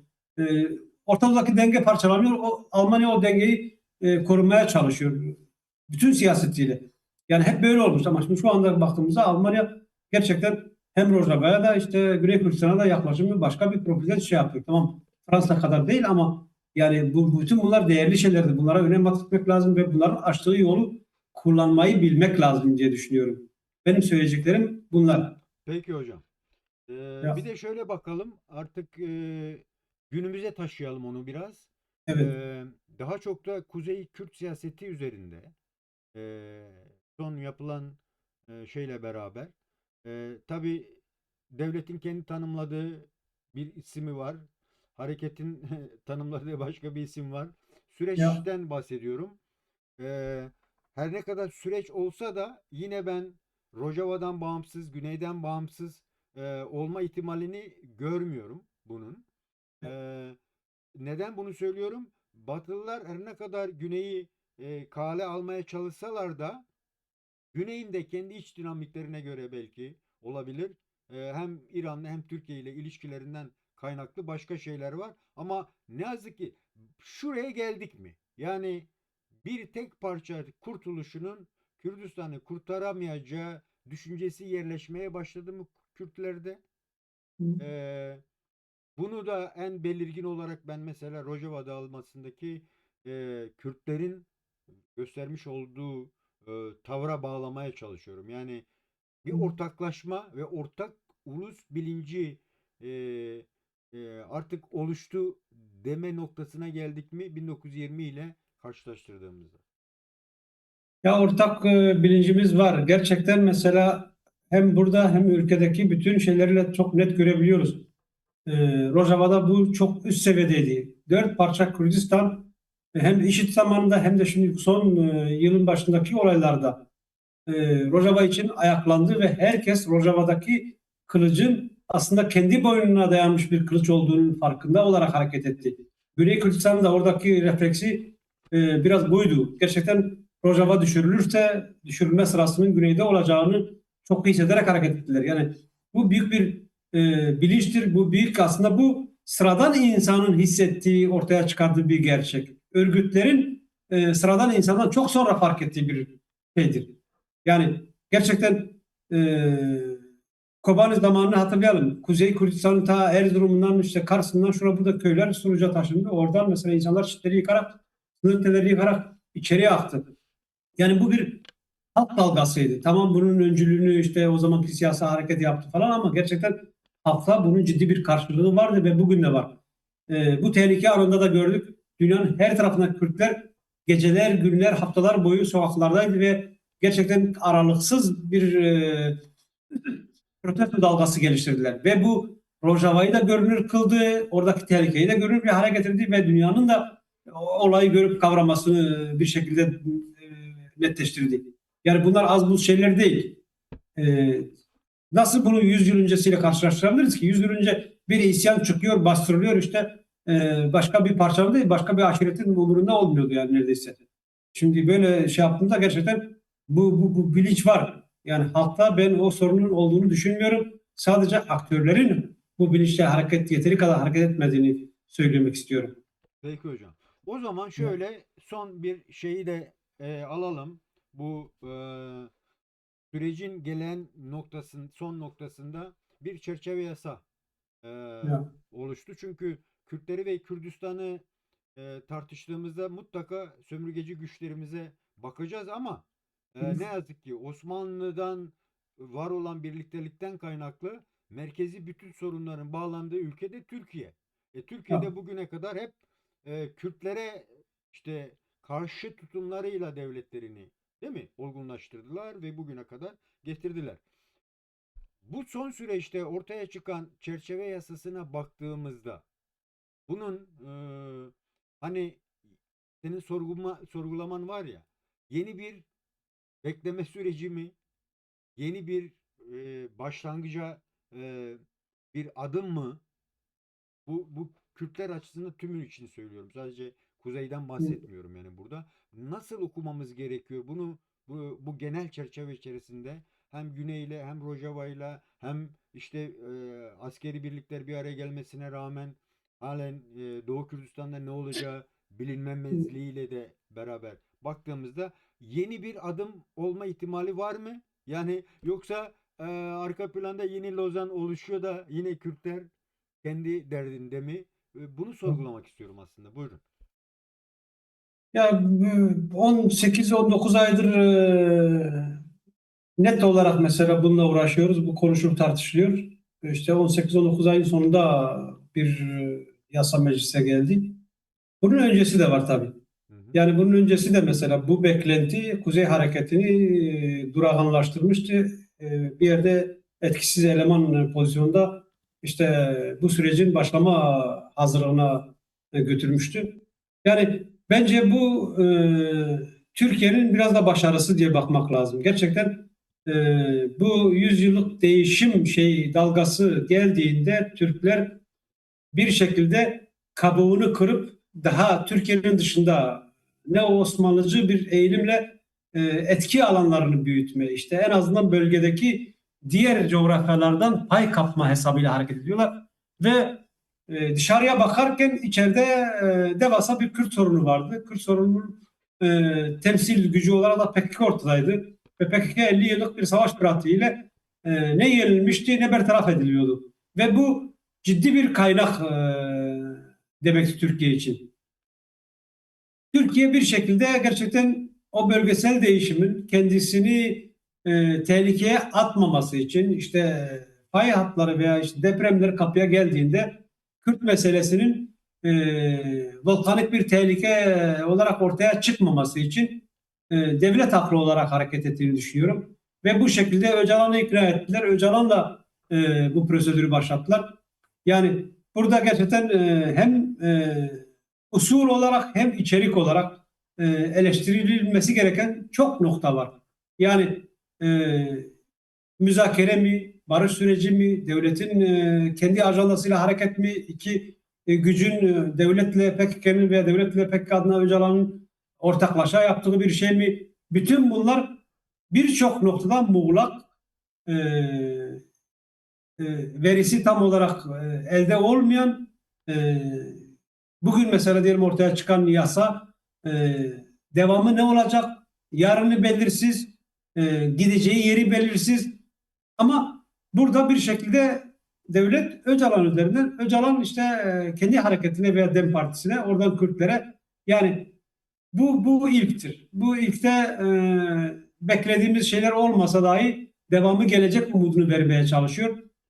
Belki de buna inanıyor. O da ayrı bir şey. Çünkü gerçekten şeffaf olmayınca insan sadece bu ihtimaller üzerinde konuşup yapabiliyor. Ama somut olarak baktığımızda devlet bu şekliyle mesela bu sürecin sonunda 50 yıllık Kürt hareketini sıfırlamayı, dağdan indirmeyi, siyaseten işte ulus davası olmaktan aşağı indirmeyi başarmış bir konumda şu anda. E, Bu hareketin en veya Kuzey Hareketi'nin en belirgin gücü PKK, onun lideri diyelim Öcalan. Onların açısından baktığında mesela Birleşik Bağımsız Kürdistan, daha sonra federasyon, daha sonra otonomi, yerel yönetim, işte konfederal yapı, bütün bunlardan geldiğimiz aşama bu. En de öne çıkarılan şey de bu yasaydı. İşte yasa metni işte ilk olacak, kök olacak, işte çerçeve yasası olacak ve çerçeve yasanın çerçevesini ele aldığımızda içinde ne var çok net insan görebiliyor. Yani tamamıyla negatif yaklaşmak istemiyorum. Evet, bir hareketin tamamıyla ortadan kaldırılmasından vazgeçmiş bir devletle bir yasadan bahsediyoruz. Ama o yasa neyi şey yapıyor? Yani bir, gerçekten seni terör olarak şey yapıyor. İki, odaklandığı mesele şiddettir. Kürt sorunu değil. Üç, Kürtlerin haklarına dair, kolektif haklarına dair, iradesine dair tek bir yaklaşımı yok. Devamında ne olup olmayacağını da bilmiyoruz. Devamının bağlayıcılığı konusunda da devletin bir yükümlülük altına girdiğini görmüyoruz. Yani bu bir başlangıçtır. İşte bir sene geçsin bakalım, ondan sonra da böyle adımlar atacağız. Hiçbir kademede böyle bir şey yok. Yani bu umudu vermeye çalışıyorlar bir şekilde ama devlet eliyle, devlet ağzından değil. Bizim temsilcilerin vasıtasıyla bunu söylemeye çalışıyoruz. Demli vekiller diyor mesela, bu bir iliktir, bu bir başlangıçtır, işte ilerisi gelecek. Şimdi bu bir temennidir. Ama yasa somut ortadadır. Bu yasa ne diyor? Diyor ki silah bırakan, bu cezayı alacak olan sürgündeki insan bırakıp gelebilir. Bu tarih sınırı var, işte bir çerçeve şeyi var. E, Ama ne yapacak mesela? Şimdi Avrupa'daki bir Kürt siyasetçi ceza almış ve davası sürüyor. Gittiğinde ne olacak? 10 yıllık siyasi yasak baskısıyla. Bırakalım siyasi yasağı da, yani ceza erteleme de yok. Ceza çekmecede duruyor. Ve bu devletin yasaları, bu insanların hangi davranışının yasayı çiğneme, hangisinin çiğnememe olduğuna kendileri karar verecek. Yani Ne Orta kadar esnek. Doğu'daki Bedirhanlarla Ya, karşılaştırdığımızda aslında öyle bir sonuca gidiş diye de ya, eleştirilen boyutları da var. Peki Kürtlerin öbür siyasetlerinin bu konudaki, hani ben sen eleştirebiliriz veya aydınlarımız, evet. e, başka STK'larımız eleştirebilirler. Öbür Kürt siyasetlerinin yaklaşımı bu konuda nasıl? Yani YNK'nin, KDP'nin, Sayın Mazlum Abdi'nin, böyle bakıldığında yine ortaklaşmaya doğru gidişi yakalayabilecek miyiz? Yoksa onlar da farklı bir beklentiler mi işindeler? Yani Ya, ben çünkü hani diyoruz ya, Kuzey siyaseti eğer bazı şeyleri başarırsa Kürdistan daha çok farklı bir noktaya taşınabilir düşüncemiz var ya bizim. Eğer ya. böyleyse onların yaklaşımlarını nasıl okuyacağız? Veya var mı öyle bir şeyleri? Ya PKK'nın kendi etki alanındaki bütün güçler hepsi olumlu görüyor. Bu, yani inanıyorlar veya güveniyorlar veya en azından öyle görünüyorlar.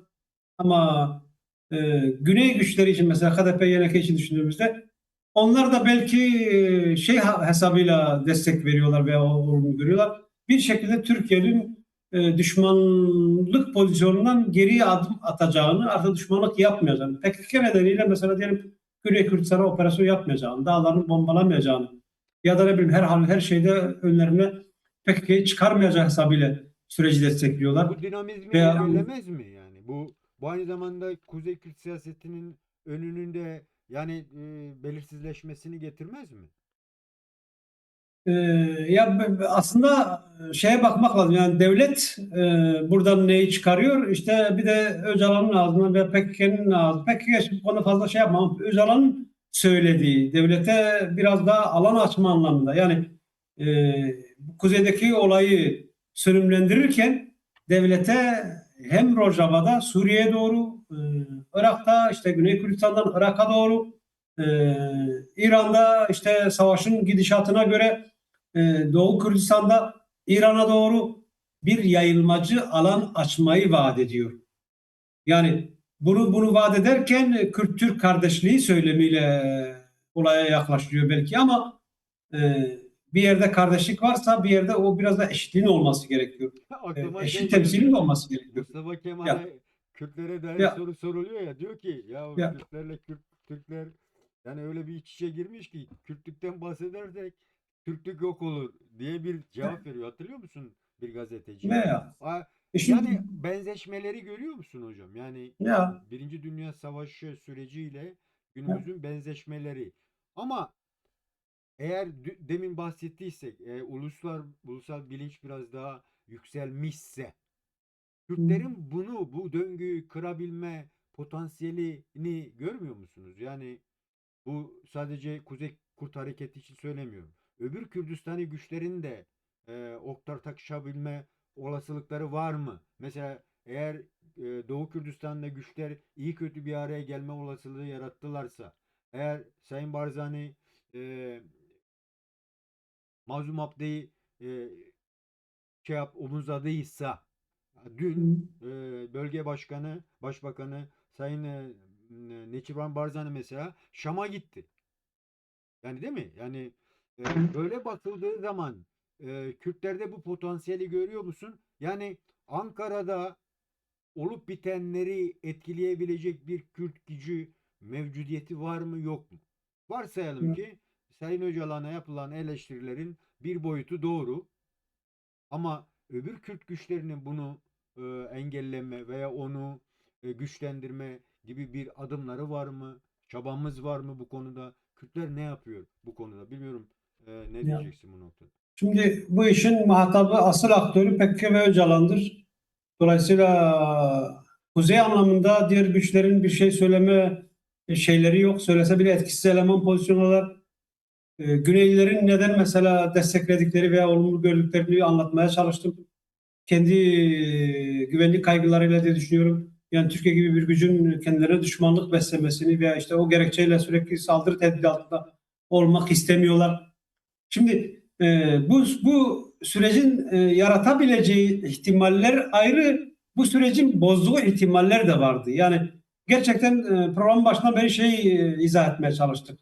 Neredeyse yüzyılın başındaki gelişmeleri zincirinin benzeri bir gelişme zincirinin içindeyken devlet bizi beklentiye sokarak bu kapının, yani bu değişim kapısının Kürtler açısından kapanmasının altyapısını hazırladı. Ve biz e, büyük ihtimalle bu 2025'in, 2010'un işte açtığı kapıdan içeri girmeyi beceremedik ki muhtemelen de beceremeyecek gibi görünüyoruz. Ne zaman kapanacak bu değişim? Mesela pay hatları biter, bu güç dengeleri yerine oturur, sınırlar netleşir. İşte herkesin egemen olmaya çalıştığı ittifak güçleri yerine oturunca bizim için uzun bir süre değişim defteri kapanacak gibi geliyor. Ve yani bu barış süreciyle ihtimal dışı kalan o ihtimaldir. Ha, bundan sonra mesela buradan dolayı eleştiriyorum. Bundan sonrası ne olur? E, Burada da yani o ihtimale karşı bu ihtimali iki yol gidişatını karşılaştığında buradan elde edebileceğin şeylerin onun yanında sıfır olduğunu söylemek gerekiyor. Evet, bu mesele mesela istediği gibi sonuçlansın. Kürt kimliğini yok etmeyecek. Kürt milletini ortadan kaldırmayacak. Kürtler tamamıyla yok olmayacak. Ama gerçekten bir şeyi de kabul etmek lazım. Yani bu süreç şu anda planlandığı şekliyle nihayete ererse, birinci defter kapanırsa Türkiye bu mecrada çok büyük başarı kaydetmiş oluyor kendi açısından. Bir mesele bak, Kürtlerin şimdiye kadar yaptığı bütün ulusal arayışları, kolektif hakları, işte Kürtlüğe dayalı talepleri PKK şahsına getirip terör olarak kabul etmiş, yasallaştırmış ve bu şekilde koymuş. İkincisi, şu anda mesela PKK etrafındaki bütün aktif kadro adamları, siyasetçileri, politikacıları, e, yani pratikte hareket halindeki insanların çoğunu hareket alanını kısıtlayacak, denetleyecek, kendi denetimine bağlayacak ve hoşuna gitmediği durumda e, kişinin boynundaki demokrasinin kılıcı 5 sene mi 10 sene mi o cezasını çekmeden çıkaracak, diyecek buyur kardeşim sen yatıyorsun. Buna karşı da senin yapabileceğin hiçbir şey yok. Evet, toplumsal bir refleks bir şey geliştirebilirsin ama bütün şeyler onun elinde. Yani bir referans verin. Behruz Sucai Hoca gerçekten kendi sayfasında çok geniş anlatmıştı bu yasanın ne olduğunu. Bir sürü insan da yazdı, yani bu yasa aslında üzerine konuşmaya bile değmez. E, Sonuç olarak gerçekten yani bu doğa doğa e, bu yasa doğduysa bu süreçten dağ fare doğurdu bile dememek lazım. Çok çok böyle bizim elimizi bağlayan, tamamıyla devletin istediği tarzda e, bir çerçevede çıkmış. Tanımlamaları, sınırı, kapsama alanı, süresi, yani hepsi gerçekten devletin tam istediği çerçevede. Bize ne söyleniyor? İşte bu bir başlangıçtır, devamı gelecek. Bilmiyorum, gelir mi Şimdi gelmez mi, o da tamamıyla devletin şu inisiyatifidir. sayfayı göstermek istiyorum izninle. Evet. Ee, Yani çok ilginç. Belki de Türkiye Cumhuriyeti Devleti şeyinde ilk bir şeyler var, Ya. imzalar var. Hı. Yani Kürtler var, Kürtleri e, temsilen var. İşte Kürtlerle en sıkı savaşan Bahçeli var, değil Hı. mi? Bunlar aynı sayfaya gelmiş. Hı. Devletin bu noktaya gelmesi e, e, biraz daha olumlanması gerekmiyor mu bu noktada? Yani çünkü hakikaten dönüşümlerin nereye gideceğini bilmiyoruz. Çünkü devlet de sana diyor ki ya benim yarın ne olacağımı bilmiyorum. İsrail mi vuracak? İran mı vuracak? ABD mi beni bilmem bölecek? Korkularıyla hareket etti ve buna paranda ettiği diye eleştirilen Kürtlerle hareket etmek zorunda kalıyor. Ama bunu Rojava'da da yapıyor. Güney Kürdistan'da da yapıyor Ya. ve kuzeyde zaten yapıyor.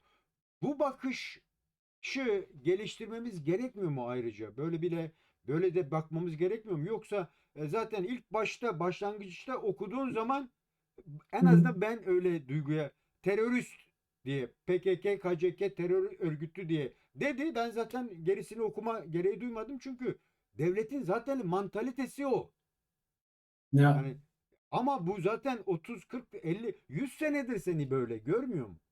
Yani biraz daha e, Beroş Hoca'dan bahsediyoruz. Çok katı bir e, karşıtlık yazısı bana kalırsa o. Yani tabii ki onun fikirleri, o katılırız, katılmayız. O ayrı mesele. Ya. Ya. Ama biraz daha esnek yaklaşmak gerekiyor mu Kürtlerin? Çünkü evet sen bir mücadele içerisindesin. Kayıp da var bunun içinde. Kazanç da olabilir mi olmaz mı? Hani kim diyordu ki Rojava dağılır? Değil mi? Diyordu ki yani 100 bin tane askeri var. 80 tane ülkeyle ortaklaşmış. Değil mi? Yani ama 80 ülkenin gittiler 5'i Fransa'da bir imza attı Halep gitti. Anlatabiliyor muyum? Yani böyle de bakıldığı zaman bütün Kürdistan'ın için bir adım atılamaz mı? Öyle algılanamaz mı? Çünkü sen hani kendin söyledin. Dedin ki Batı Güney'i şu nedende kale alıyor. Hı. Kuzeyi almıyor çünkü terör parantezinde. Eğer Kürtler terör parantezinden TC böyle yaklaşsa bile kurtulma olasılığı yakalıyorsa bu doğru bir adım değil mi?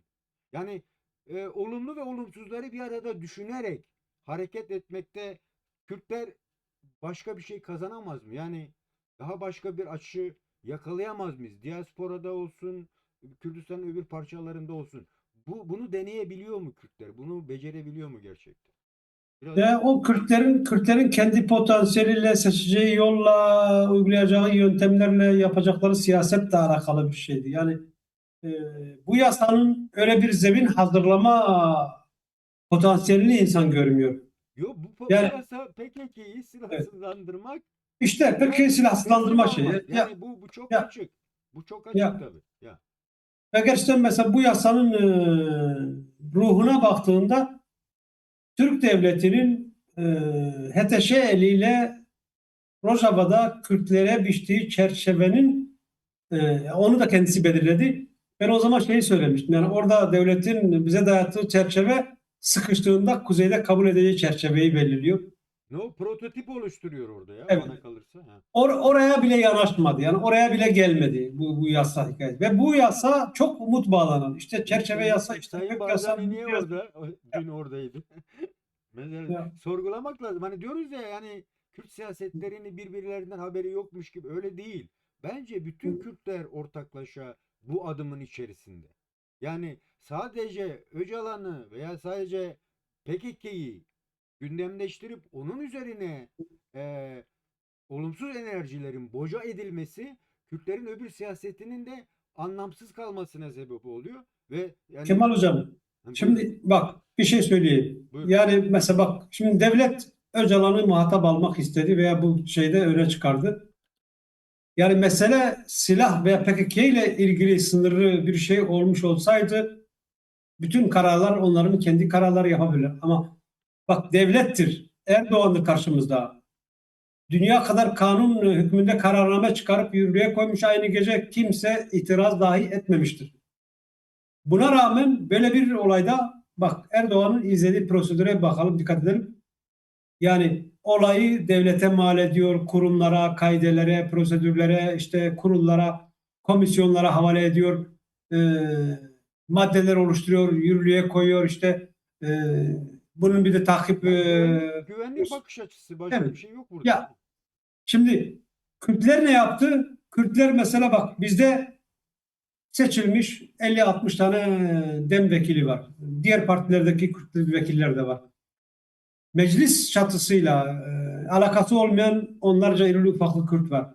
Yani madem ortada bir süreç vardıysa, bir süreç varsa bu sürecin yani muhalefetiyle, PKK'yı seveniyle, sevmeyeniyle, PKK'nın dışındaki Kürt odaklarıyla bir şekilde bir mekanizmaya kavuşturulması gerekiyordu. Yani ben dedim ya işte Hı hı. usul ve içerik eksikliği. Yani bir şekilde usulen tamam PKK adına son sözü yine Öcalan söylesin. Ama Kürtlük meselesini konuşuyorsa, Kürtlerin bu devletten nereye konumlanacağını konuşuyorsa, bu devletin Kürtlerin de devleti olacağını konuşuyorsak ve bunu bize bir şekilde telkin eden devlet ağzıysa orada gerçekten bu işi topu alıp cevap verecek bir Kürt mekanizmasının oluşması gerekiyordu. Yani Öcalan dahil, PKK dahil diyebilirler ki biz evet Kürt sorununun bir tarafıyız. Bir şekilde Kürtleri temsil ediyoruz ama bizim dışımızda da bir temsil gücü var. Bizim bir temsiliyet ortaya çıkarmamız lazım. Sadece bizden müteşekkil olmayan. Buradan bir karar alınması lazım. Mesela aynı şeyi Rojava'da da gördük. Şimdi sen bir grup olarak ulus adına hareket ettiğinde bu örgüt kararıdır. Bu örgüt yoludur. İşte o anda güçlü sensin. Ulus adına hareketi sen ediyorsun ama Kürtlerin bir böyle bir gücü meclis var mı? Mesela Güney Kürdistan işte ya, 2017'de kendi başına karar almak istedi ve referanduma gitmek istedi. Trotsam o referandum kararını yine de şeyde bir Federal Kürdistan Meclisi'nde çıkardılar. Tek başına karar vermediler ki bunu. Ya, yani şimdi mesela diyelim El Şara'yla veya Şam yönetimiyle müzakere yapılıp yapılmayacağını, barış yapılıp yapılmayacağını sadece kastedenin askeri bir gücün vermemesi gerekiyordu. Bir temsil meclisi olsa ister sonuçları kötü olsun ister iyi olsun o kararı oraya mal etmek gerekiyor. Yani gerçekten o basit şeyi bizim oluşturmamız gerekiyor. Sürekli yani örgüt ayrıdır, parti ayrıdır, ulus ayrıdır, hareket ayrıdır. Kimin hangi yetkiyle davranacağını belirleyen çerçeve çok geniş.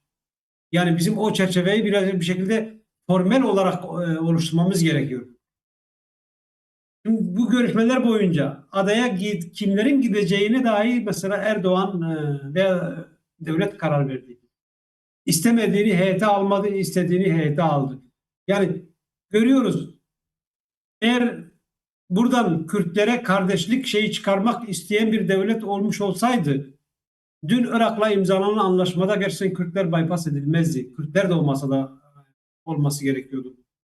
diyor ya biz Kürt, Türk, işte Arap kardeşliğine açılan bir ufukla bakıyoruz olaya. Arapları da Yani soktular insan, işin içine. evet, Hı. ya onları da soktu ama sonuçta bakıyorsun ama realitede, pratikte sürekli dışlanan Kürtler oluyor.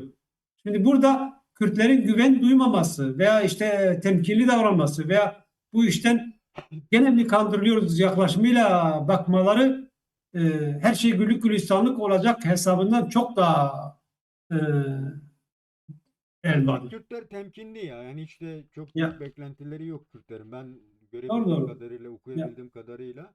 ya. Ama bir sürecin bir başlangıç olma ihtimali her zaman vardır. Yani Erzurum Kongresi'ne başlarken de herkes Kürtlerden bahsediyordu. Yani e, Ya. ben çok karşılaştırmalı gitmeye çalışıyorum. Çünkü Hı, sonuçta kararı verebilecek olan uluslararası güçler olma mantalitemi kimse kabul etmek istemiyor ama yani hı, SDG'nin o varlığına rağmen gittiler Şara'yı bir ülkeye cumhurbaşkanı yaptılar. Yani dolayısıyla sadece Kürtlerin eksikliğine bağlamamak gerektiğini düşünüyorum. Bir de artık karar sürecinin ve karar bağlayıcı kararın Türkiye ile olma ihtimalinin çok yüksek olduğu ortaya çıkıyor. Yani NATO'nun belirleyici yapısı, e, maksimalist Türkiye Cumhuriyeti Devleti'nin maksimalist yaklaşımları, ta Yemen'den tut bilmem nereye kadar ki yaklaşımları. E, Böyle de bakıldığı zaman Kürtlerin bu siyaset içerisinde bir arayış içerisinde olma ihtimali çok yüksek. Yani hatalar da bile yapılsa aşılabilme olasılıkları da var. Sanki biz bunu değil de yine hep Kürtlere bütün sıkıntıları yükleyerek e, daha hı. bir enerjimizi yitirmeye doğru gidiyoruz diye düşünüyorum. Bu nasıl aşılır? Son olarak bunu da sorayım, ondan sonra belki Ya. çalışmamızı bitiririz. Ya şey yaparken, değerlendirirken tamamıyla her şeye karşı işte bu savaş sürsün, böyle bir sonuç kimse çıkarmaması lazım. Yani gerçekten 2 seneye yakın bir zamandır mesela Türk devletiyle olan bir temasta kimse ölmüyor. Tamam, bazı baskı ortamları halen devam ediyor ama ne bileyim yani eskisi gibi bir baskı ortamı yok, eskisi gibi insanlar ölmüyor, işte savaş, çatışma, bombalama yok. Bütün bunlar avantaj, bütün bunlar pozitif.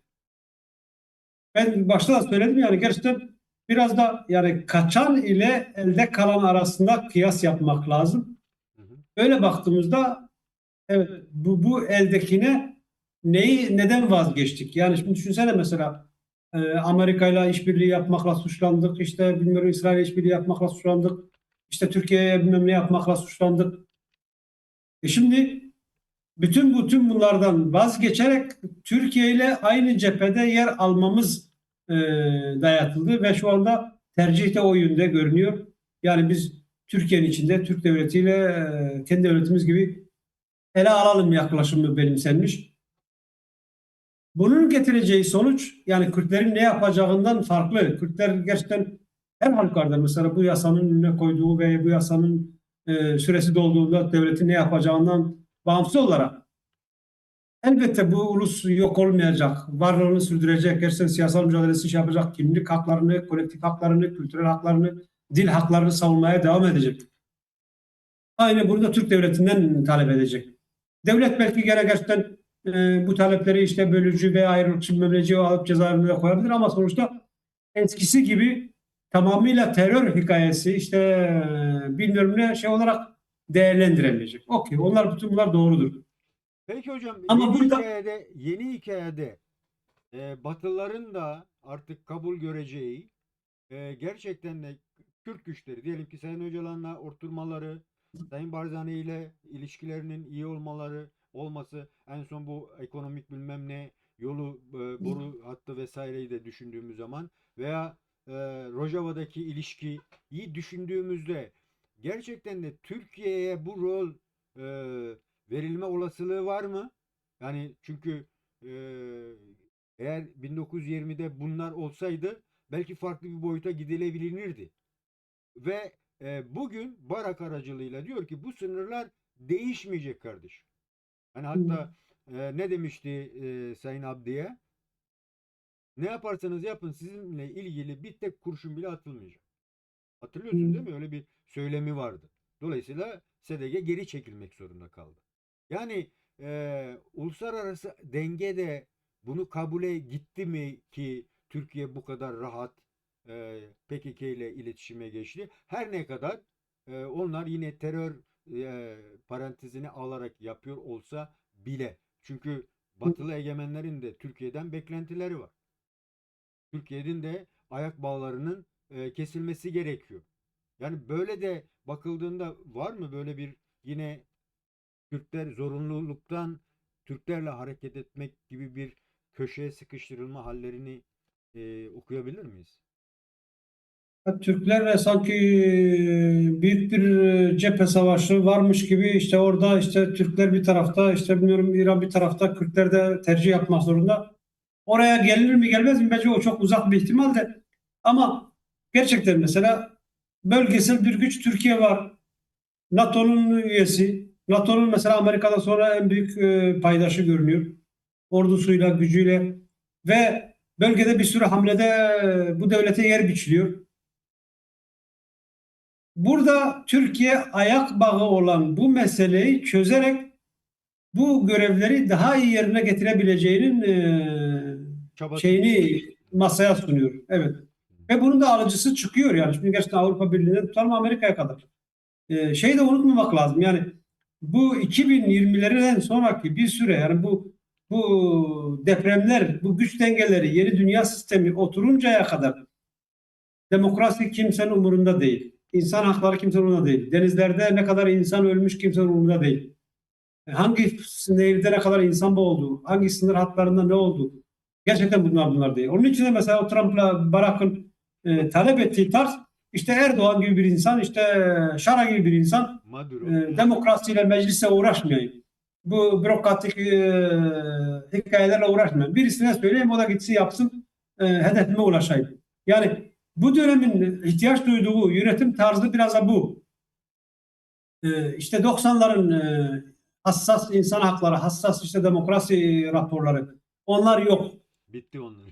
Bu dengeler yerine oturursa Ama ondan sonra bu olur. biz bunları savunmayacak anlamına gelmez tabii ki. Yani bunlar hani Yo biz yine ayrı mesela birey demokrasiden olarak, ulus bahsedeceğiz. olarak, grup olarak bunları savunmak, bunlara değer vermek ayrı bir şeydir. Ama reel politiği de anlamak, e, nasıl bir dünyada yaşadığımızı da anlamak gerekiyor. Yani o dünyada gerçekten hümanist olmanın, işte iyi olmanın, işte her şeyi diyalogla çözmeye çalışmanın sonuç alıcılığı da zordur. Böyle bir şey bizi zorluyor. Sen diyorsun yani bu güç belirler bunu. Bu ilişkileri güç Ya belirler diye bir yani tanımlaman var. bunu ben demiyorum bunu Mike Welly işte 500 yıl önce söylemiş Evet. ve her şeyde tak tak yerine geliyor. Yani dünya böyle işliyor. Ne yapalım? Ve bu Peki. güç dengesinde sen güçsüz bir ulussun. Gücün yok. Kale alabilecek kadar. Mesela ekonomi dersen Türklerin ekonomisi senden güçlü. İnsan kaynağı dersen senden güçlü. Ucuz iş gücü dersen senden daha fazla. Pazarla masaya sunabileceği şeyler işte onun Libya'da tutalım bilmiyorum Somali'ye şuraya kadar her tarafta hamleleri var. Azerbaycan'da işte Orta Asya'da. Afrika'ya girmiş. Yani. Evet yani bir tarafta bir tane kazanımından vazgeçer o masada tercih edilir bir duruma gelir sana karşı. Yani bütün bunlar doğrudur ama bütün bunlar doğrudur diye biz tamamıyla buna yapmak zorunda değiliz. Biz bir milletiz. Bizim onurluca yaşama hakkımız var. Bizim kendi dilimizle eğitim görme, kendi dilimizle kendimizi yönetme hakkımız var. Bu dünyanın 2026'da suç değil, günah değil bir haktır. Yani bunu dilenmiyoruz da. Yani Türkiye gerçekten Kürt'ü kendi vatandaşı sayacaksa bir Türkiye neyi uygun reva görüyorsa Kürt'e de onu reva görmesi gerekiyor. Böyle yaklaşınca ortada bir çözümden, bir iyi niyetten veya bir demokrat devletten bahsedebiliriz. Şimdi Erdoğan'ın liderindeki bir Türkiye'ye baktığımızda yani yeri geldiğinde şimdiye kadar kimle yürüdüyse bir dönem sonra yürüdüğünün ayağına çelme atıp devam etti yoluna. Yarın sana aynısını yapmayacağının garantisi yok. Mesela bugün orada altta imzası olan insanlardan kimin başına ne geleceğini bilmiyoruz gerçekten. Tamam kendi bu yasa kendi kadrolarını koruyor. İşte bunlar hakkında soruşturma açılamaz, şey yapılamaz diye. Ama Kürtlere dair böyle bir şey yok. Niye mesela Kürtleri korumuyorsun? 2016'da da aynı şey vardı. Yani böyle baktığımızda gerçekten tamamıyla işte hemen karşı çıkalım, reddedelim, işte bilmiyorum, işte bu berbat bir şeydir.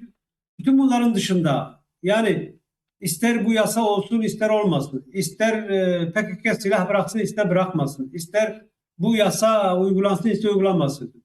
Türkiye sınırları içinde 30 milyona yakın Kürt var.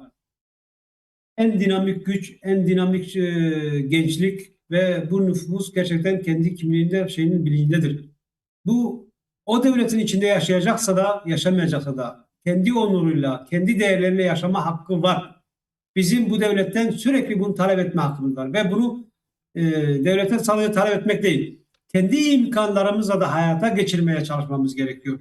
Yani bu şimdi bir sürü şey değişti diye değerlendiriyoruz ya. Devlet de değişiyor. Devletler küçülüyor. Şimdi güvenliği artık firmalara veriyorlar. Bilmiyorum işte savunmayı firmalara veriyorlar. Bilmiyorum. Hep yardımlaşmayı, sosyal işleri firmalara veriyorlar. Yani özelleşti. Devletin elinde çok bir vergi kaldı, bir ordu kaldı, bir aygıt kaldı. Yani gerçekten biz sivil Kürtler olarak ister devlet bu kapıyı açsın, ister açmasın. Biraz kafamızı çalıştırdığımızda, bu zamanı anladığımızda bizim devlet yerine geçecek bir sürü organizasyonla kendi meselelerimize Bu çaba çözüm bulma başlamış imkanımız mı var. Ölfü Hocam? Bu çaba var mı Kürdistan genelinde, Kürtlerde? Ya bence arayış var. Yani kime dokunsan bu arayış, bu ihtiyaç kendisini hasıl etmiş, gösteriyor. Ama bunun ete kemiğe bölünmesi lazım. Bunun gerçekten pratikte birilerinin göstermesi lazım. Bak Rojava'da bir tane genç var. E, bilmem soyadı Raha. Her gün bir kapı çalıp bir yardım ediyor. Tek başına başladı bu insan. Bir yardım kuruluşu gibi çalıştı. Sonra insanlar buna yardım ettiler. Her gün birisinin kapısını çalıyor. 5 kişiye 10 kişiye gıda şu bu yardımı. Yani bir Kızılay gibi çalışıyor gerçekten. Ve bunun arkasında bir kurum yok. Ama o kurum ihtiyacını kendisi karşılayabiliyor. Düşünsene mesela bu insan kendisi gibi düşünen, hareket etmek isteyen 5-10 kişi yanına aldı. E, bunu bir kurumlaştırdı.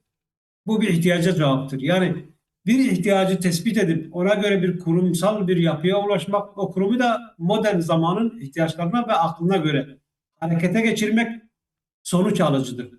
Burada silah yok, şiddet yok, kimseyi öldürme yok, kimseyi tehdit etmek yok, işte başkasının hakkını gasp etmek yok. Sadece ihtiyacı adresliyorsun, ihtiyaca cevap veriyorsun. Tek başına yetmiyorsun. İşte yanına senin gibi düşünen insanları alıp şey yapıyorsun. Yani bence Kürtler böyle esnek networklere, organizasyonlara doğru gitmek zorunda ve gidecekler. Gitmelilerdi. Ya, Peki hocam. Ülfü Hocam çok teşekkür ederim. Uzun bir söyleşi oldu. Yine de son sözlerini kendin söyle tekrar ama değerli arkadaşlar, değerli dostlar, Zerdeş TV'nin bugünkü çalışmasında değerli gazeteci arkadaşımız Ürfü Pervane ile bakmaya çalıştık. Yani irdelemeye çalışıyoruz. Eksikleri görmeye, fazlalıklarımızı nasıl destekleyeceğimize bakmaya, en azından ben öyle bakıyorum. Dolayısıyla da Kürtlerin ve Kürdistan'ın daha çok uzun mücadelelere gereksinim duyacağı ortada. Bunu yaparken de değerli hocamın da söylediği gibi o var olan değerlerimizi nasıl daha iyi kullanabiliriz'e daha fazla odaklanmak gerekiyor diye düşünüyorum. Örfü hocam, teşekkür ediyorum. Yine de söylemek istediğin son bir söz varsa onu alayım. Ondan sonra çalışmamızı sonlandıralım. Kemal Hocam teşekkür ederim ben de yayına çağırdığın için, sohbet için. Yani aslında son söylediklerimle son sözlerini de geçmesini istedim. Onun için söyledim. Buna rağmen yani bütün bunları söylerken bizim söylediğimiz çok doğrudur. İşte tek doğru budur. Başka doğru yoktur. İşte herkes yanılıyor. Böyle bir şey yapmasın. Hepimizin yanılma payı var. Hepimizin hata yapma, yanlış teşhis yapma şey var. Ama bir şey mesela her şey Çalılığın arkasında diyelim canavar var ama sen ya yok canavar yok o bir kuştur diye düşünürsen canavar çıkarsa büyük zararla karşı ama canavar gibi tedbirini alırsan bir zarar görmezsin. Aslında bir gardını almışsındır. Yani biraz öyle düşünmek lazım. Bu savunanlar da bir sürü arkadaşımız, beraber yol yaptığımız, işte, halen tartıştığımız bir sürü insanımız, dostumuz, arkadaşımızdır. Onların da öyle düşünme hakkı var ama gerçekten bu mesele ulus meselesi ise, bir halkın kader meselesi ise temkinli olmakta, biraz da şüpheci olmakta, biraz da iyisi nasıl olabilir diye düşünmekte. Bunu da sağa solu kırmadan, üslup bozmadan söyleme hakkımız var. Çünkü gerçekten bizim kuşağın hepsi bu yolda can verdi, mal verdi, emek verdi. Yani şimdi bu yasanın belki de yol açacağı bir şeyden birisi de benim mesela gidebilme imkanım. 33 yıldır gidemedim bir yere. Belki de gidebilmenin kapısını açıyor. Ama mesele o değil ki. Mesele gidip gidememe değil. Mesele gerçekten onurluca gidebilmek. Oraya gidip onurluca yaşayabilmek. O Türk polisine karşı veya işte Türkiye'nin memuruna karşı veya kendi ailene karşı gerçekten yani Onurlu bir onu yani onurlu bir onu koruyabilmektir diye düşünüyorum. Bunun için biraz böyle yaklaşıyorum ve böyle değerlendiriyorum. Teşekkür ediyorum sana. Peki hocam. Değerli arkadaşlar, değerli dostlar, bugünkü çalışmamızın da sonuna geldik. Yeni bir çalışmada görüşmek üzere. Kendinize iyi bakın. Hoşça kalın. Dostlukla kalın.